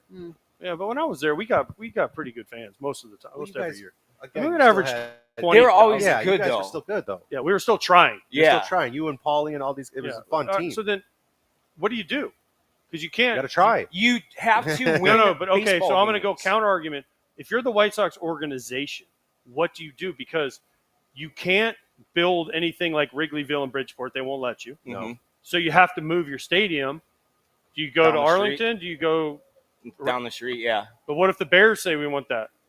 From what I understand, the Bears are back in Take Arlington Soldier. as of a couple. Take Soldier Field. That place. Yeah. No offense to the Soldier Field. Have you tried to go to a game It's there? the worst place It's on the earth. worst. It's the worst place on earth. But if you were a fan, would you rather go to Soldier Field than to where the White Sox are? Well, of course. Oh, That's my thing. You'll get Soldier more Field's fans. so bad that I actually might rather go to Bridgeport. That's how bad Soldier Field is. True. Getting Not- in and I'm- out- I'm getting in and out, embellishing getting in and now. out. What am I dramatic missing? effect, What am I but- missing here? Because I've All right, so I've if you been go to a Bears I've game- been to Guarantee Rate Field. Is that what the hell it's called now? Yeah. Yeah. I enjoy the park. I think it's a great park. I mean, what's wrong with the area? It's There's boring. nothing to it. The There's bad. nothing- boring. It's boring. It's That's boring. nothing. It's in a It's family boring. neighborhood. There's not like a bar I scene. mean, I get it's not Wrigleyville, yeah, but not right. many places are. When the game's over, you're getting in your car and you're leaving. Yes. Yes. Is it unsafe? No. No. The teams want you though. Although Okay. someone did get shot there last. Was it last year? It's closer to the That's unsafe it. areas than that was kind Wrigleyville. of brushed under the table. I know. We're not going to talk about. Yeah. But so like every team wants the Battery in Atlanta. I right? get it. It's Every like team in wants Atlanta. Ballpark Village in Okay, St. but Louis. let me ask you this then. It maybe I'm answering my own question here, but there's nothing to do around Dodger Stadium. They packed that place, but they the have team Ohtani, is very Freddie, good. I Mookie, understand, but they didn't Will always have Ohtani and Freddie and all that stuff. I get it.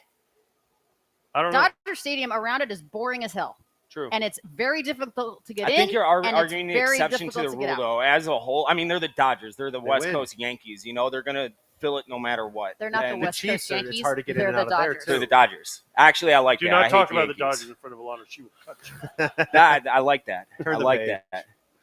That is true. That's a fair rebuttal, but I don't want a lack of fans to be the excuse for a lack of wins. Don't blame the fans for. No, I don't. I never blame the fans. I'm talking So, about again, like baseball. I feel Okay, badly for Soldier Oakland. Field's out for a stadium. hmm The South Loop where they've talked, over here. or like Arlington. Now, what if there was at one point they were talking about moving like Schaumburg, hmm which would be north of the Cubs? So would they be the north side team and the Cubs would be the south side team? That's why, I there is something to me about that South Side culture. I'm not even from the South Side. I'm from the West Burbs. But if you like the 78, the neighborhood they're talking to in the South Loop over here, you could still get away kind of with calling them the South Siders. Yeah. And Yeah. you have that skyline view and everything like It'd that. be one of the is- better backdrops Oh, yeah. of a. So if you're from the West Burbs, what drew you to the White Sox versus My the dad's Cubs? from the South Side. Okay. Yeah. That'll do it. Grew up down the street from the All stadium. right, magic wand, really quick, Dave. Before we let you go, fix it. I wish I had that magic wand. I don't. They needed. So when Get they your fired, boy Portnoy to buy the team. I would And love then There to you go. run it. Now we're I- By talking. the way, he's tell the richest him. guy I know, and I don't think he's even rich enough to buy the team.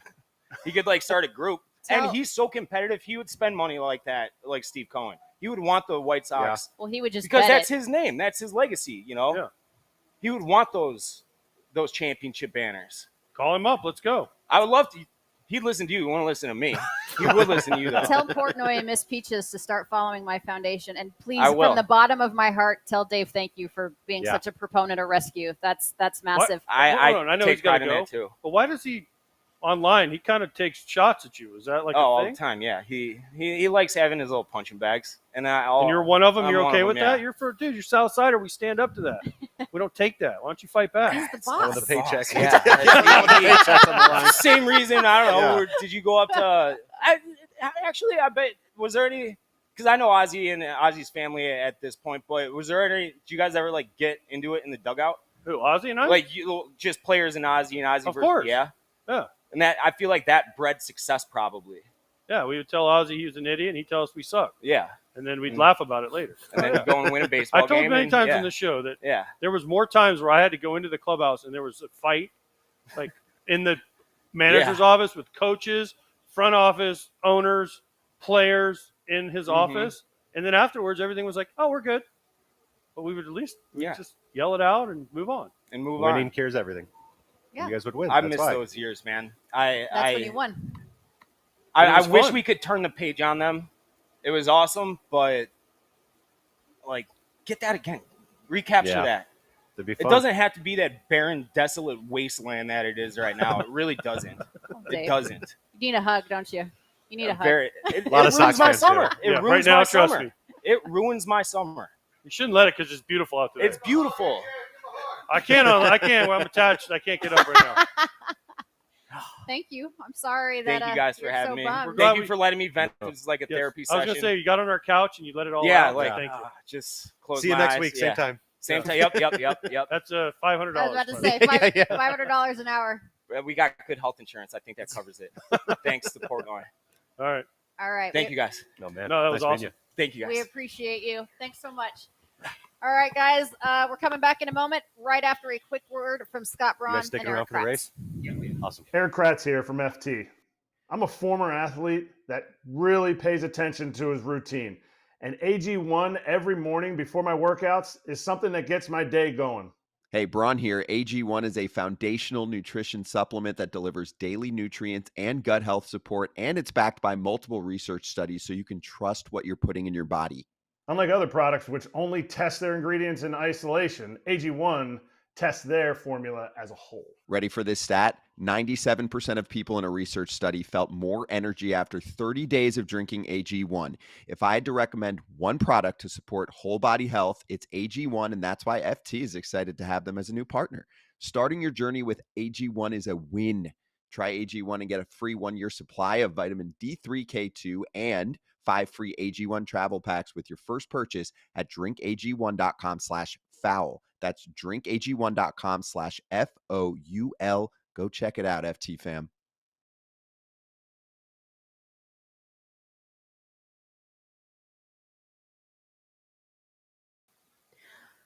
All right, everybody, welcome back. A little bit of a reset here. He needs a hug, man. He Dude, needs a hug. listen, White Sox Dave needs get a it, hug. though. Yeah, no, I get it. I mean, Here's the every thing. fan base wants their team to spend $1 billion and win. It's not always that realistic. It's not. But what he was saying is what every White Sox fan thinks, though. Yeah. It's sad that there's an organization that has done that to a fan base. It's for every fan base wants their team to go for it always. Because in a perfect world, your team is making money, which they are. Every and they team can, is. They can spend money, which they can, and they can go for it. Easier said than done. It's not your money, so you really don't get to pick. It just becomes even more frustrated when you're in one of the bigger cities and making more money than even the other teams, and you think there's really no restart, but you can just restock, and they just never do.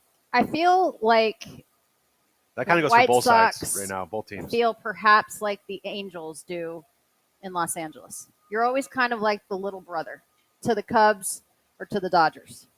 Well, first of all, the Angels aren't in Los Angeles. I understand they're in Can Anaheim. we end that like Los Angeles Angels? I get it. They're Anaheim. That's like That's far why away. my That's favorite not, T-shirt says yeah. Los Angeles Dodgers of Los Angeles. because the White Sox are 8 miles, I think it is, or 9 miles from one to the other. Anaheim's far from Los aware. Angeles. Like, it's a long ways. So that's a little different. Yes, there's always been, when I was here especially, there was an inferiority complex because all the media and all the hype was always about the Cubs. And we fed off that, though. I remember playing here. Like, we played the Cubs. That was like the greatest 6 weeks, 6 games of the year. Like, the crosstown rivals? It was because both teams were trying. Here's the thing. Both teams were trying. Both teams were good. So it was like, we're going. Records were thrown out. There was Oh, man, it was so fun. It's a blast. It's a blast when you're winning. was so It's a blast when you have something to play for. I feel like at this point, let's say you're on the White Sox right now, or you're on the Marlins, or you're on the Rockies. How do you get motivated to go to the park? Okay, I get that you're competitors. I get it's your job. You're professionals. But how do you get psyched to go to a park, play a game, when you have absolutely no shot of playing for anything? Well, you said I get that first 3 parts, but those first 3 parts that you just mentioned, whether it's your job, it's to get paid, or you're playing in the big leagues, are pretty big deals. And if you should make it a big deal. You play as a fan. I try to play as a fan always, so I liked going to the park every day, anyways. Then again, though, it's like I played when we were always in it, kind of in the vision races. So You played on some really good teams. yeah, Yeah. it is a tough question. It's hard when you're It's not professional. good. You have to be professional. Yeah. Which is showing up and giving a damn every day. I actually think for some people, it's easier to play when you're not in it. No pressure. No pressure. But see, that's not the type of guy I want on my team. But that's why certain people are good at it, because I'm selfish. I'm worried about my numbers. And Good those players on bad teams. That's Good- why when they get to the playoffs, it's like they don't want anything to do with it. I've said this. There are certain guys that wanted at bats with the game on the line, and you played with certain guys that Yep. wanted no part of those. And I want guys. 26 guys that want to be Yes. in Yeah. that situation when the game's on the line.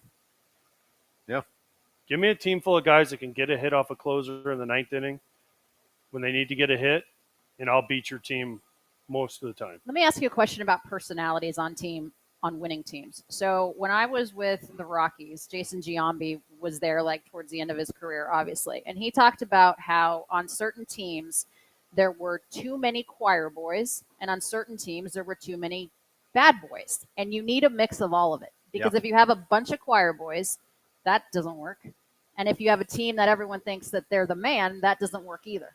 On the most successful teams you guys have played on, was that the mix? You need that yin and yang, and Big G is one of my favorite humans I love on him. earth. Love him. He took me under his wing when he was in Cleveland, and I love that guy to death. And neither of those groups really make it without the other. You need those bad guys to kind of get those balls to the wall, kind of meet that head on, and have the choir boys kind of tone them down. Mm-hmm. And then you also need the bad boys to bring out a little bit from those choir boys. We're like, hey, just taking it easy doesn't work either. So it's the mixture of the two really bring it together and bring the best out of both sides of that. So I also talked to a basketball coach that coached in the NBA and then coached at the University of Colorado, and he said we can't compete because we don't have enough cretins. You don't have enough what? Like cretins, like Yeah. creatures.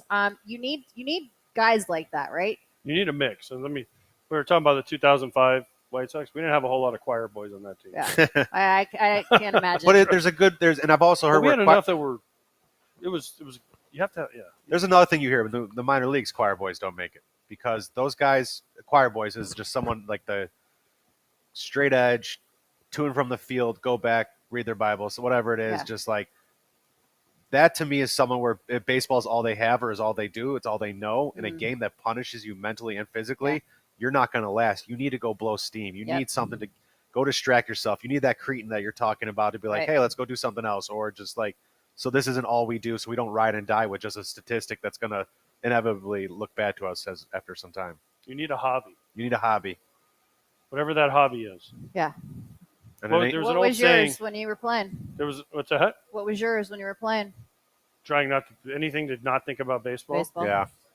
I mean, whatever it took, just not to think about baseball. But I'll say there was an old saying. I think Tony Muser, the old Royals manager, said he's like, "We don't want a bunch of milk drinkers." Was what he said. Yeah. And I was gonna say my hobby was video games, and then it was wine by the Yeah. end of my career. Yeah. yeah, I mean, Wine's my hobby, and Yeah, I've never it's played still my baseball. hobby. So yeah, you know, the best thing was like Jason was talking about. I obviously came up before Jason, but guys would go after the game and they'd go sit at a hotel bar and they'd have a beer. Yep. And you talk about baseball, but you weren't talking about it in a way where you dwelled on it. You talked about it like to learn for the next day. And the veteran guys would grab you and say, "Hey, let's go get a beer. Let's go get dinner." And you would sit down and you'd listen to these guys talk. Therapeutic. And they would ask you questions, and you would It's learn. therapeutic. And yes, now is that a hobby? No, but at least you weren't thinking about it like, "Oh man, I struck out 4 times. What do I need?" They would take you and say, "Okay, let's go sit down and talk about what happened in the game today," and you would learn from that. And that just doesn't happen. I as feel like much this anymore. generation, they go back to the hotel. They all have their own personal gaming systems. They go to their room. They're in solitude. They don't do as much team bonding conversations, veterans taking guys under their wing. It's just a different Well, I'm not lying. breed With of you. It's guy like you now. can't go home to your wife or your girl and like you can tell them everything, but they're not going to be able to understand. So AJ's talking about a conversation where you're having it with an older player. He's going to understand everything about what you're saying, and he's going to kind of clear the picture for you. So you just kind of can have that relief of just like, oh, that stress just comes down. That's why I loved like back in the day where it's like team dinners were a thing that he's talking about, just getting drinks at a lobby bar. It's like now guys just go right to their rooms and to a gaming system or something, and they just don't happen anymore as much. They still do happen, but they used to be like a every road trip almost type of thing where that's why teams were closer and fought for each other a little bit more. They still do now, but it's like it's just a little bit different when you're not as close because you're just not sharing that conversations after the games. Well, you guys are together more than you are with your own families. Oh, You know, true. I mean, you're Easy. together every single day for 8 months. God willing, you get to the postseason. So basically, mid-February, when pitchers and catchers report, to the end of October, if you're lucky, you're with each other every single day. All right, time now to welcome in our final guest of our Foul Territory show here, Cole Irvin, obviously.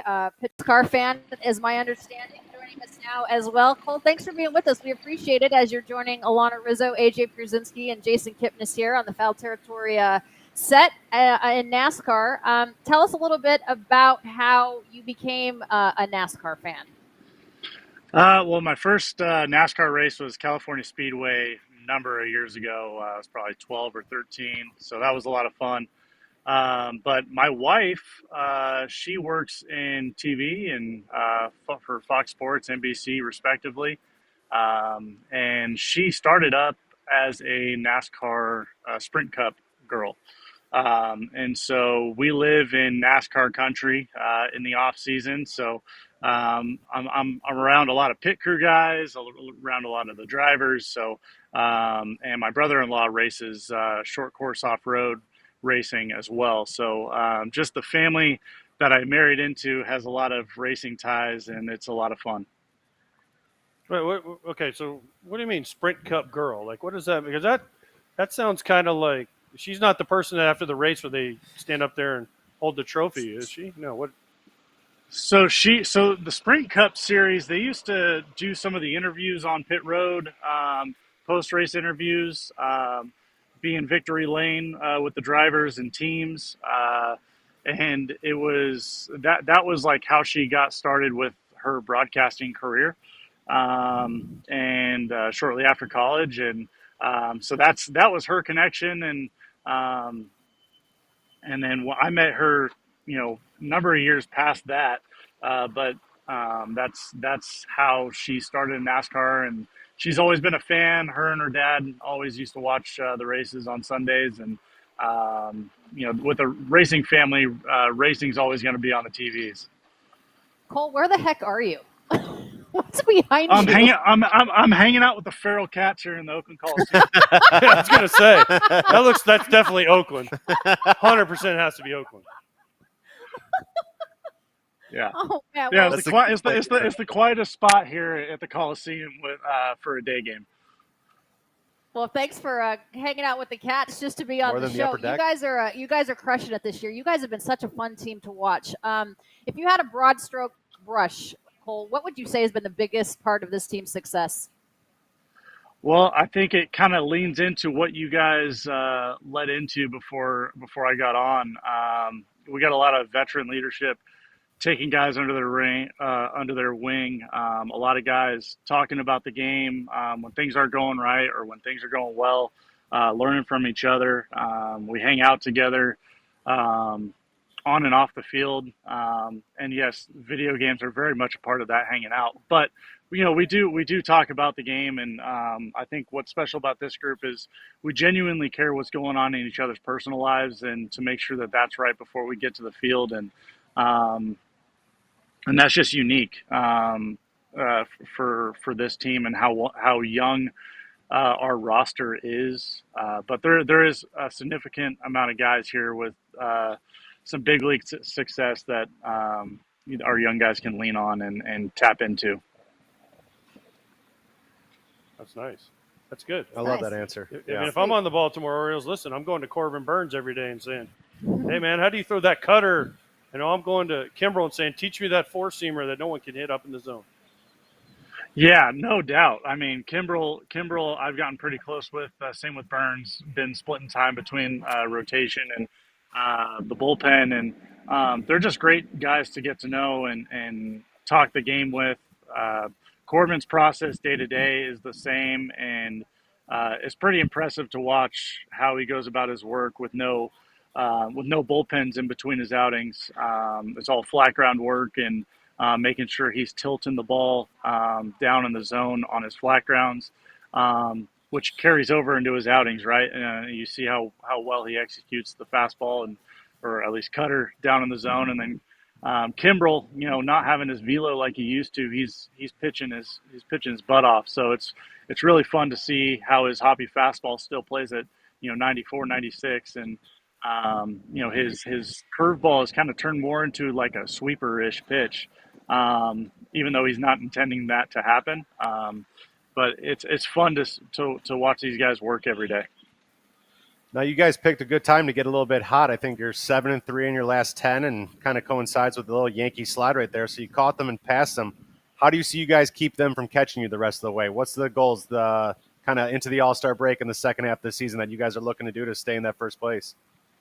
I think we're looking forward to the rest coming up. We had a huge month of June where we had one off day.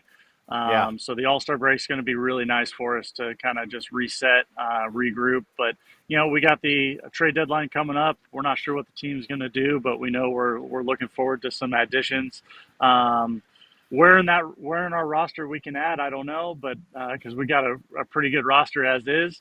But it's a lot of fun to look forward to some off days, to spend time together. But yeah, we're not really looking at the standings. We're focused on day to day, the execution of making sure we're getting the job done and the at bat in the pitch, and it shows with how hard we play. I mean, it's fun to watch Gunnar, Adley, Jordan Westberg, who I think is a guy that goes unnoticed around the league. Just watching these guys play hard every single day, it's a lot of fun, and if we keep that attitude, we're going to be all right. Cole, you're in Oakland. Your last time in Oakland before they moved to Sacramento.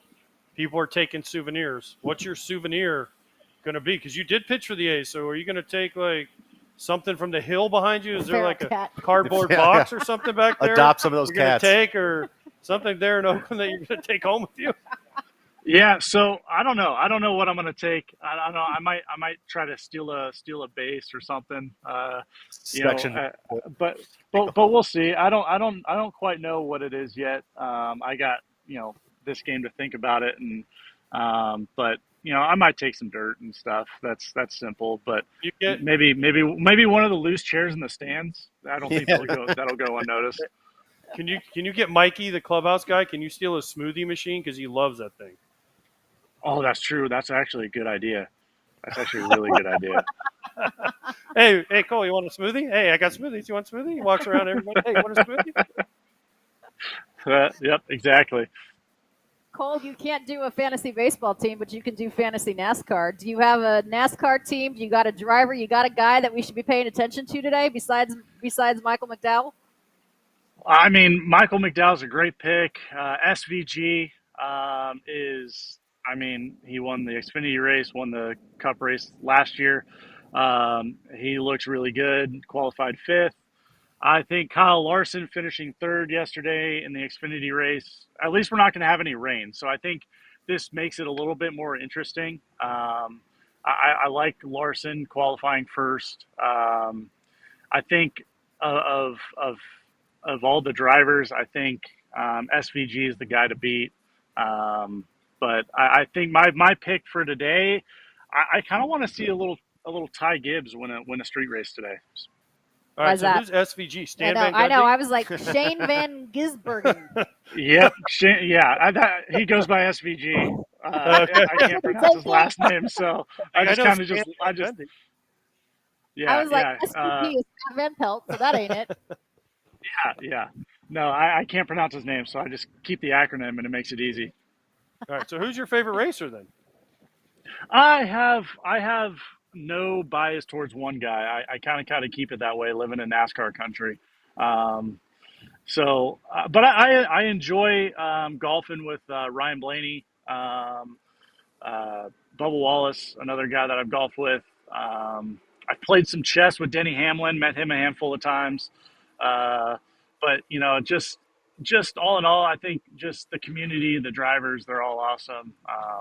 It's fun to be kind of in that community and stepping into it every off season because they're still racing by the time our season ends. So it's fun to just talk to the picker guys. Those guys are incredible. Former college football players that turned pit crew, tire changers. It's wild. How fast they can be changing a tire, and so it's I love just NASCAR in general. There's so much that goes into it that goes unnoticed for maybe a casual fan. For me, I'm kind of more of an avid fan and enjoy doing a Daytona pool every spring training, trying to get out there one day to go see a race. As much as I can appreciate, Cole, what you do on the mound and how difficult it is to do what you do, what I love about you the most is what you and your wife do for rescue dogs. I have a nonprofit foundation to get dogs off the streets and out of high kill shelters. Tell me how you guys got involved with Barks there in Baltimore and why rescuing is so important to you. Thank you so much. Yeah, no, animals are just mean a lot to us. All our animals are rescues. Our 5 dogs. We just lost our oldest, who was our first rescue, and he really started it all. We have, again, like I was saying, 5 rescue dogs, 2 horses, and of the 2 horses, the one was a rescue, the one was the baby of the rescue, and we weren't planning on that. And when we got connected with Barks, that was all going on last year, and they were already connected to the team. Made some good relationships over there. Did some overnights with some pups, and just felt like when they had an onboarding of 200 dogs and a bunch of small breeds come in, me and my wife felt we needed to do something, and we are always constantly doing something with shelters, whether it be back home in Charlotte or in cities we play in, and it's just a way for us to give back and give animals a second chance, but also change the lives of people who adopt animals.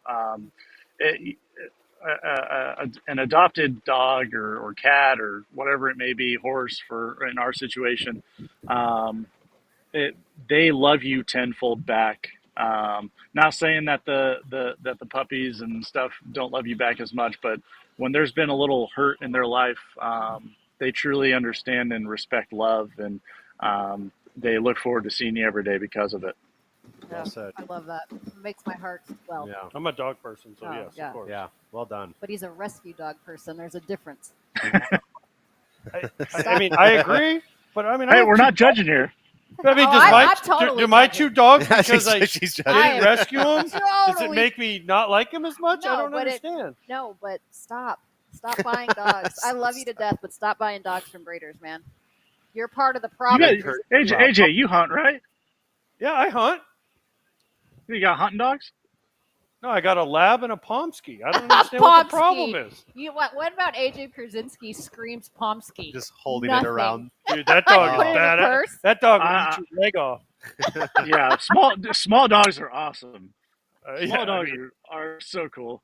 She looks just like a husky, but she's 35 pounds. She might be a little bit Pomeranian husky. She might be a little bit overweight, though. Pomsky. Might be. Pomsky. That means she is. Yeah. Well, in all seriousness, thanks to you and your beautiful wife for doing that. Well done. That means Alanna likes you way more than me. Way more. way more. I like it. Hey, Cole, I do have another question. You were on listening to us a little bit. I got to ask you this because Alanna's Mrs. Dodger, okay? She's super Dodger fan. You're from Anaheim. Why are they not called the Anaheim Angels anymore? Why are they? They're not in Los Angeles. They're not close to Los Angeles. You are in Anaheim. They should be, if anything, they should be the Orange County Angels. Let's go with that. Yeah, Orange County is way more fitting. Santa Ana is even better. But yeah, I don't know. I still call them the Anaheim Angels. You know, they're not the Los Angeles Angels of Anaheim. They're the Anaheim Angels to me. That's what I grew up with. I remember Darren Erstad, you know, Tim Salmon, Garrett Anderson. You know, I wanted to be an outfielder when I was growing up because of all those guys. Jim Edmonds was my favorite player when he was with the Angels. So, I mean, yeah. So, I mean, it's, again, they're the Anaheim Angels to me. I don't know why they went with the LA name. I don't think they got any more money because of that. So, okay. By the way, 2 things. First of all, I'm sorry about 2005. Yes, the ball hit the ground. You're probably too young to remember that, but I'm just saying sorry. And it's second of all, yeah, I'm sorry.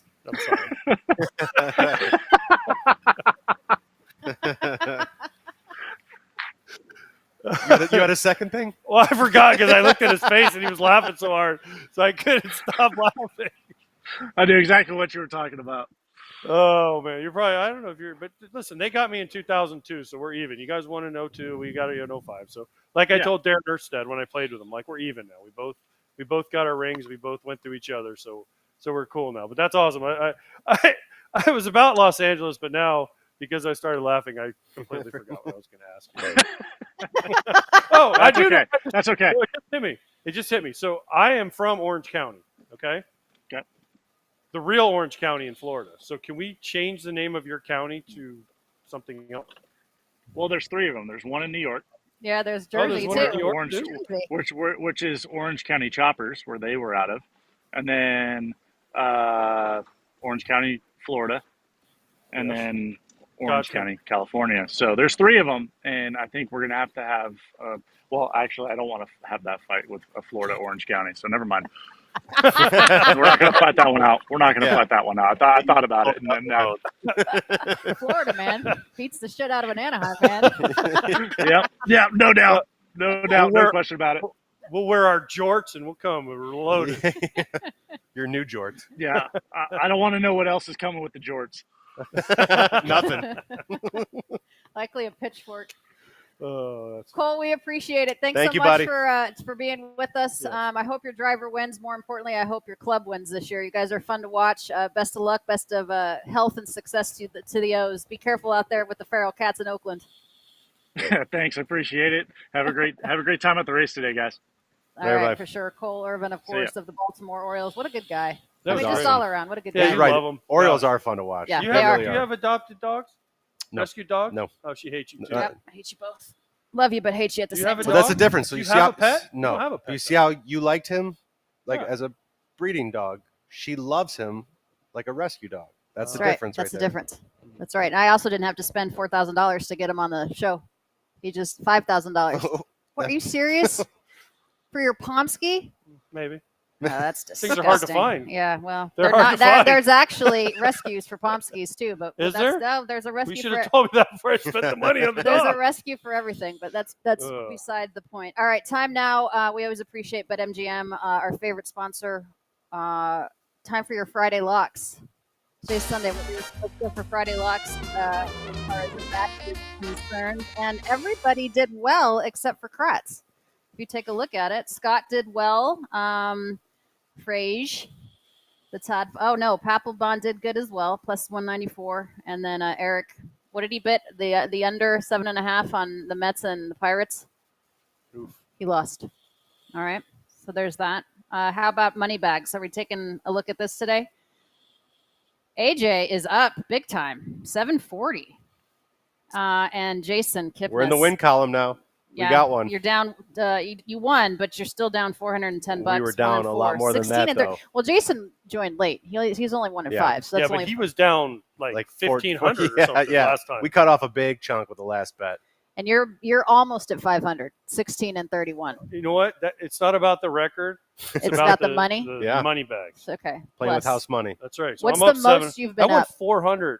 That because I won 400 on my last bet. Oh, so 7 plus 740 is the highest you've been. I was down 3,000, so I feel pretty good about up 740. You know how many rescue dogs adoption fees you Here can we have go. with Here we $3,000? My goodness. Oh, my goodness. Oh, All right. man. Now we're doing this as our NASCAR bet as we are live from Grant Park 165. The race starts in about an hour, you guys. Okay.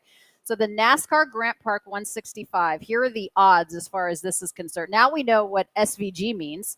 Shane Van Gisbergen. He's That's at why I plus said 200. SVG. Right, I know. Yeah. I just butchered that name. He has the best odds to win this race. So Cole knew what he was talking about. He Yep. mentioned Kyle Larson, Chase Elliott, Tyler Reddick, Christopher Bell at plus 900. So there's the odds. Are you guys taking a pick on this? Yeah. Okay. I'm going with Michael McDowell. Yeah, me too. Right? Absolutely. I'm going I Michael. mean- He's our guy, right? Yep. We want him to win today. Absolutely. Yeah. With his White Sox gear on? Yeah. Of Of course. course. Of course. White Sox deserve a win. They do. Okay. He was so cute. He's like, well, they just won the other day. I'm like, well, there's 162 Yeah. of those games. It's not, Yeah, but you think about it in Semantics. NASCAR, you win one race a year. and that's a big deal. It's a big That's deal. a huge deal. You win one game in baseball a year, you're like, man, we're the Yeah. worst team ever. Yeah. And as he said, if you win Daytona, that's career making. Yep. Okay. So, all right, we're going with Michael McDowell. Regardless of odds. I Doesn't don't- matter I don't what his care. odds Well, he are. did. He was third in qualifying yesterday, Yeah, right? he's So he third, could yep. get. It's a good starting position today, Yep. correct? As far as that is concerned. All right. What are your locks of the day, gentlemen? AJ, who'd you pick for today? I went a parlay. I went Grayson Rodriguez over 6.5 punch outs against Oakland because they strike out a ton, and we just had Cole Irvin on, so I feel good about that. Okay. And then Dodgers Brewers over 9.5 today. The ball is flying in LA. Those two teams can really swing the bat, and the matchup today seems like they're going to give up runs. Keuchel and Who's on the hill for LA? I should know this. I'm embarrassed. It was James Paxton yesterday. No, Werboleski. What? Hold on.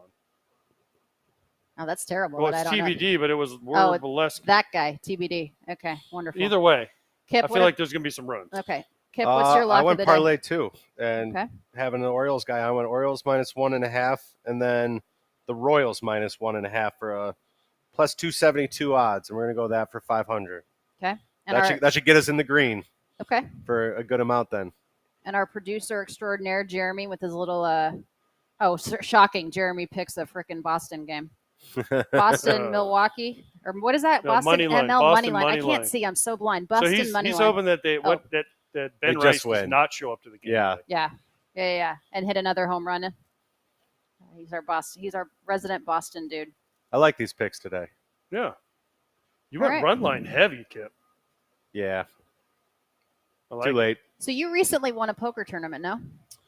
No, we've done a few that have been a lot of fun out in Vegas. We got into the money. I was in the money the first one, and it was just outside. I think it was like probably 40 people from being in the money this one, but Kratz got in there. Yeah. Is poker stressful? Early on, it can be, just because it's an environment we're not accustomed to, and you're playing their game and with them. So it's with people who do it for like a living, basically, and this is kind of what they do. So yes, there's some nerves early on, but just like anything, the more you get going, slows down a little bit, gets a little bit more comfortable. A few wins, and you're feeling even better there. What's the most money you've ever lost? Probably just a couple grand. Oh, Well, I'm just saying, like, I mean, from what I know from other flights and other guys on that, that's not that bad. Yeah, he probably knows of some bigger games than I do. What's the most you've ever won? I didn't gamble like that. Are you a gambler or no? Not really. No? No, I played in a poker tournament. We were talking about before we came on the air. I have the attention span of a gnat, so it's like no chance. I can't sit there. I like craps. I like craps. You know why I like craps? Yeah, Lady Luck, blowing the dice. It's fun. There's nothing more fun than a If you have hot a craps really table. good craps table, That's like the most really fun thing good you can people, play. you can't have anybody negative. I remember when I was growing up, when I was young, I wouldn't wear anything or play with anyone that had at the time Oakland Raiders shirt. Yeah. Because I'm a Broncos fan. Nothing that I didn't like. I could, if there was someone wearing that crap I would keep going. Well, then you Go to a wouldn't different play table. with our producer. You don't want to play with Mark. Then. Mark does it. Don't pass better. No. So Yep. I can't have here's what you have to do. have negativity When either. you see that, when you see someone betting on the don't pass and it's your turn to roll, fire it at his chip stack Yep, and just knock it him over. out. So he has to keep Yep. picking him up. Yep. He already Listen, knows we- he's. So Borgata MGM when I was. Is when I there did the, is there a casino we were going to in play Chicago? craps, and he's over there betting the don't pass line. I'm No. like, I can't play with you. he's Like, that's turned the red. worst thing That's ever. I'm terrible. like, You're just oozing negativity with Yeah. don't pass. and he's like, but I win. I'm like, but everybody. But everybody hates else you. loses. Yeah, and everybody hates And you. I do all the hard ways for the dealers too. So then they Yes. look out for you. Yep. Yes. Yeah. Mark. Typical boss. Seriously. It's terrible. All right. BetMGM, we love you. Let's shout out the BetMGM first bet $1,500 offer when you use bonus code FOUL. Get this offer when you download the BetMGM Sports app or betmgm.com. Sign up, enter that bonus code FOUL, and deposit at least $10 into your new Damn, account. 15 hundo? 15 hundo. Heyo. Place your first Yeah, wager and Kipnis could receive lose that up in to a second. $1,500 Yeah, back in bonus bets if the bet loses. If the bet does lose, your bonus bets will be available once your initial wager is settled. If you have a gambling problem or concern, there's help. Call 1-800-GAMBLER. Appreciate that very much. Time now, guys, to slap hands.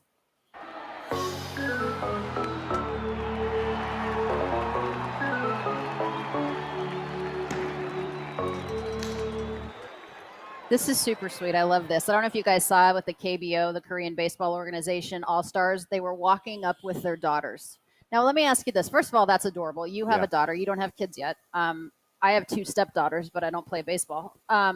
What if you're in the KBO All-Star and you don't have a daughter? What do you do? to rescue one.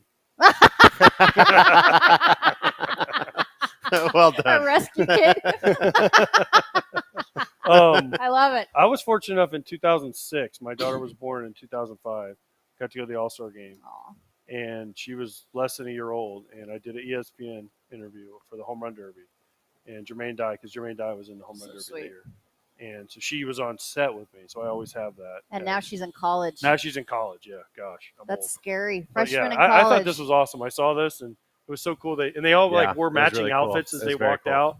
It was awesome. Like they did. very This is sweet. something, an original idea that people would like to see and tune into. So I'm all for it. Bring your mom out Yeah. or something if you don't Yeah, have a that's daughter, true. I guess. Sister, You could You always know, throw I it know I'm a Dodger homer. I get it. But the Dodgers did something this year for the first time. They did a dad-daughter day. So you saw all of the players with their daughters at the stadium in the dugout. It's very cute to see you guys as people Yeah. before we see you as players. To understand there's a People human forget element. that. Yeah, there's a human element to you. You're human beings, and you have emotions, and you have lives, and you have families, and to see big bad, anybody with their daughter, and daughters make boys' dads melt. That's sweet. So good on you, Dodgers. Good on the KBO. All right. What are we going to do now? We have like an hour before the race starts. 2 hours, I guess. I'm gonna before go the find race White starts. Sox Dave and just listen to him rant for the next 2 hours. I felt like he was going to start crying. Yeah. Like Doesn't White take Sox much. Dave has some more stuff he needs to discuss. Yeah, well, on he's it. not finished talking to you. If you If let he him, finds me, if you yeah, let him, oh, I'm aware. Yeah, I'm gonna go watch. I mean, do we have pit passes? We have pit passes. Keith Ooh. Urban's here? Oh, we now know what we're doing. Let's go. I guess we're going to see Keith Urban. Now, if we could get Morgan Wall in here, now we're talking. Oh Don't God, be Alanna. greedy. I don't know if you guys know this or not. Alanna has a major. Sorry, Chris, a major crush on I do. Morgan Wallen. I have a crush on Do Morgan. you I make, realize Chris doesn't have hair though. I was gonna Chris say does not. My husband, no, he does not that's have what I'm hair. saying. So you can't make him grow like the Morgan Wallen. Oh no, I don't want him to have a mullet. But Morgan, I mean, listen, he has a song where he's talking to his mom, and he said that she's been worried about him since 1993. That's because that's when he was born. I was a senior in high school. Like I could be his mother. But the point is, he has every song he comes out with is a banger. Do you like Morgan Wallen? I love do. Morgan Oh Wallen. my God, he's so good. I'm gonna go see him in Tampa next So am week. I. know. I'm gonna go I backstage. swear to God, if you get backstage passes and I'm there and you don't, He is. He is. You and just you told me don't you hate invite me. I not anymore. If you can give me more Wallen passes.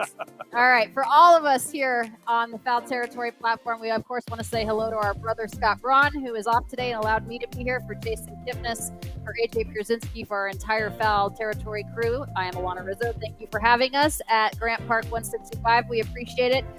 We will be back on Monday. Yeah, Right? thank you, NASCAR. Yeah. Thank you. you, This NASCAR. is- Thank you, NASCAR, for your For hospitality. you guys, this will be your Yeah. first race. You're gonna die when you see how It's it awesome. goes. Yeah, But this is someone that's from Florida, where Daytona's a thing. Yeah. NASCAR is so fun. So the thank you NASCAR guys. Chicago Street Race, they did it up right. The hospitality has been tremendous. Thanks for having us be a part of your family this weekend. Kind of a collab between America's pastime I like it. and NASCAR. We appreciate it. We'll see you next time.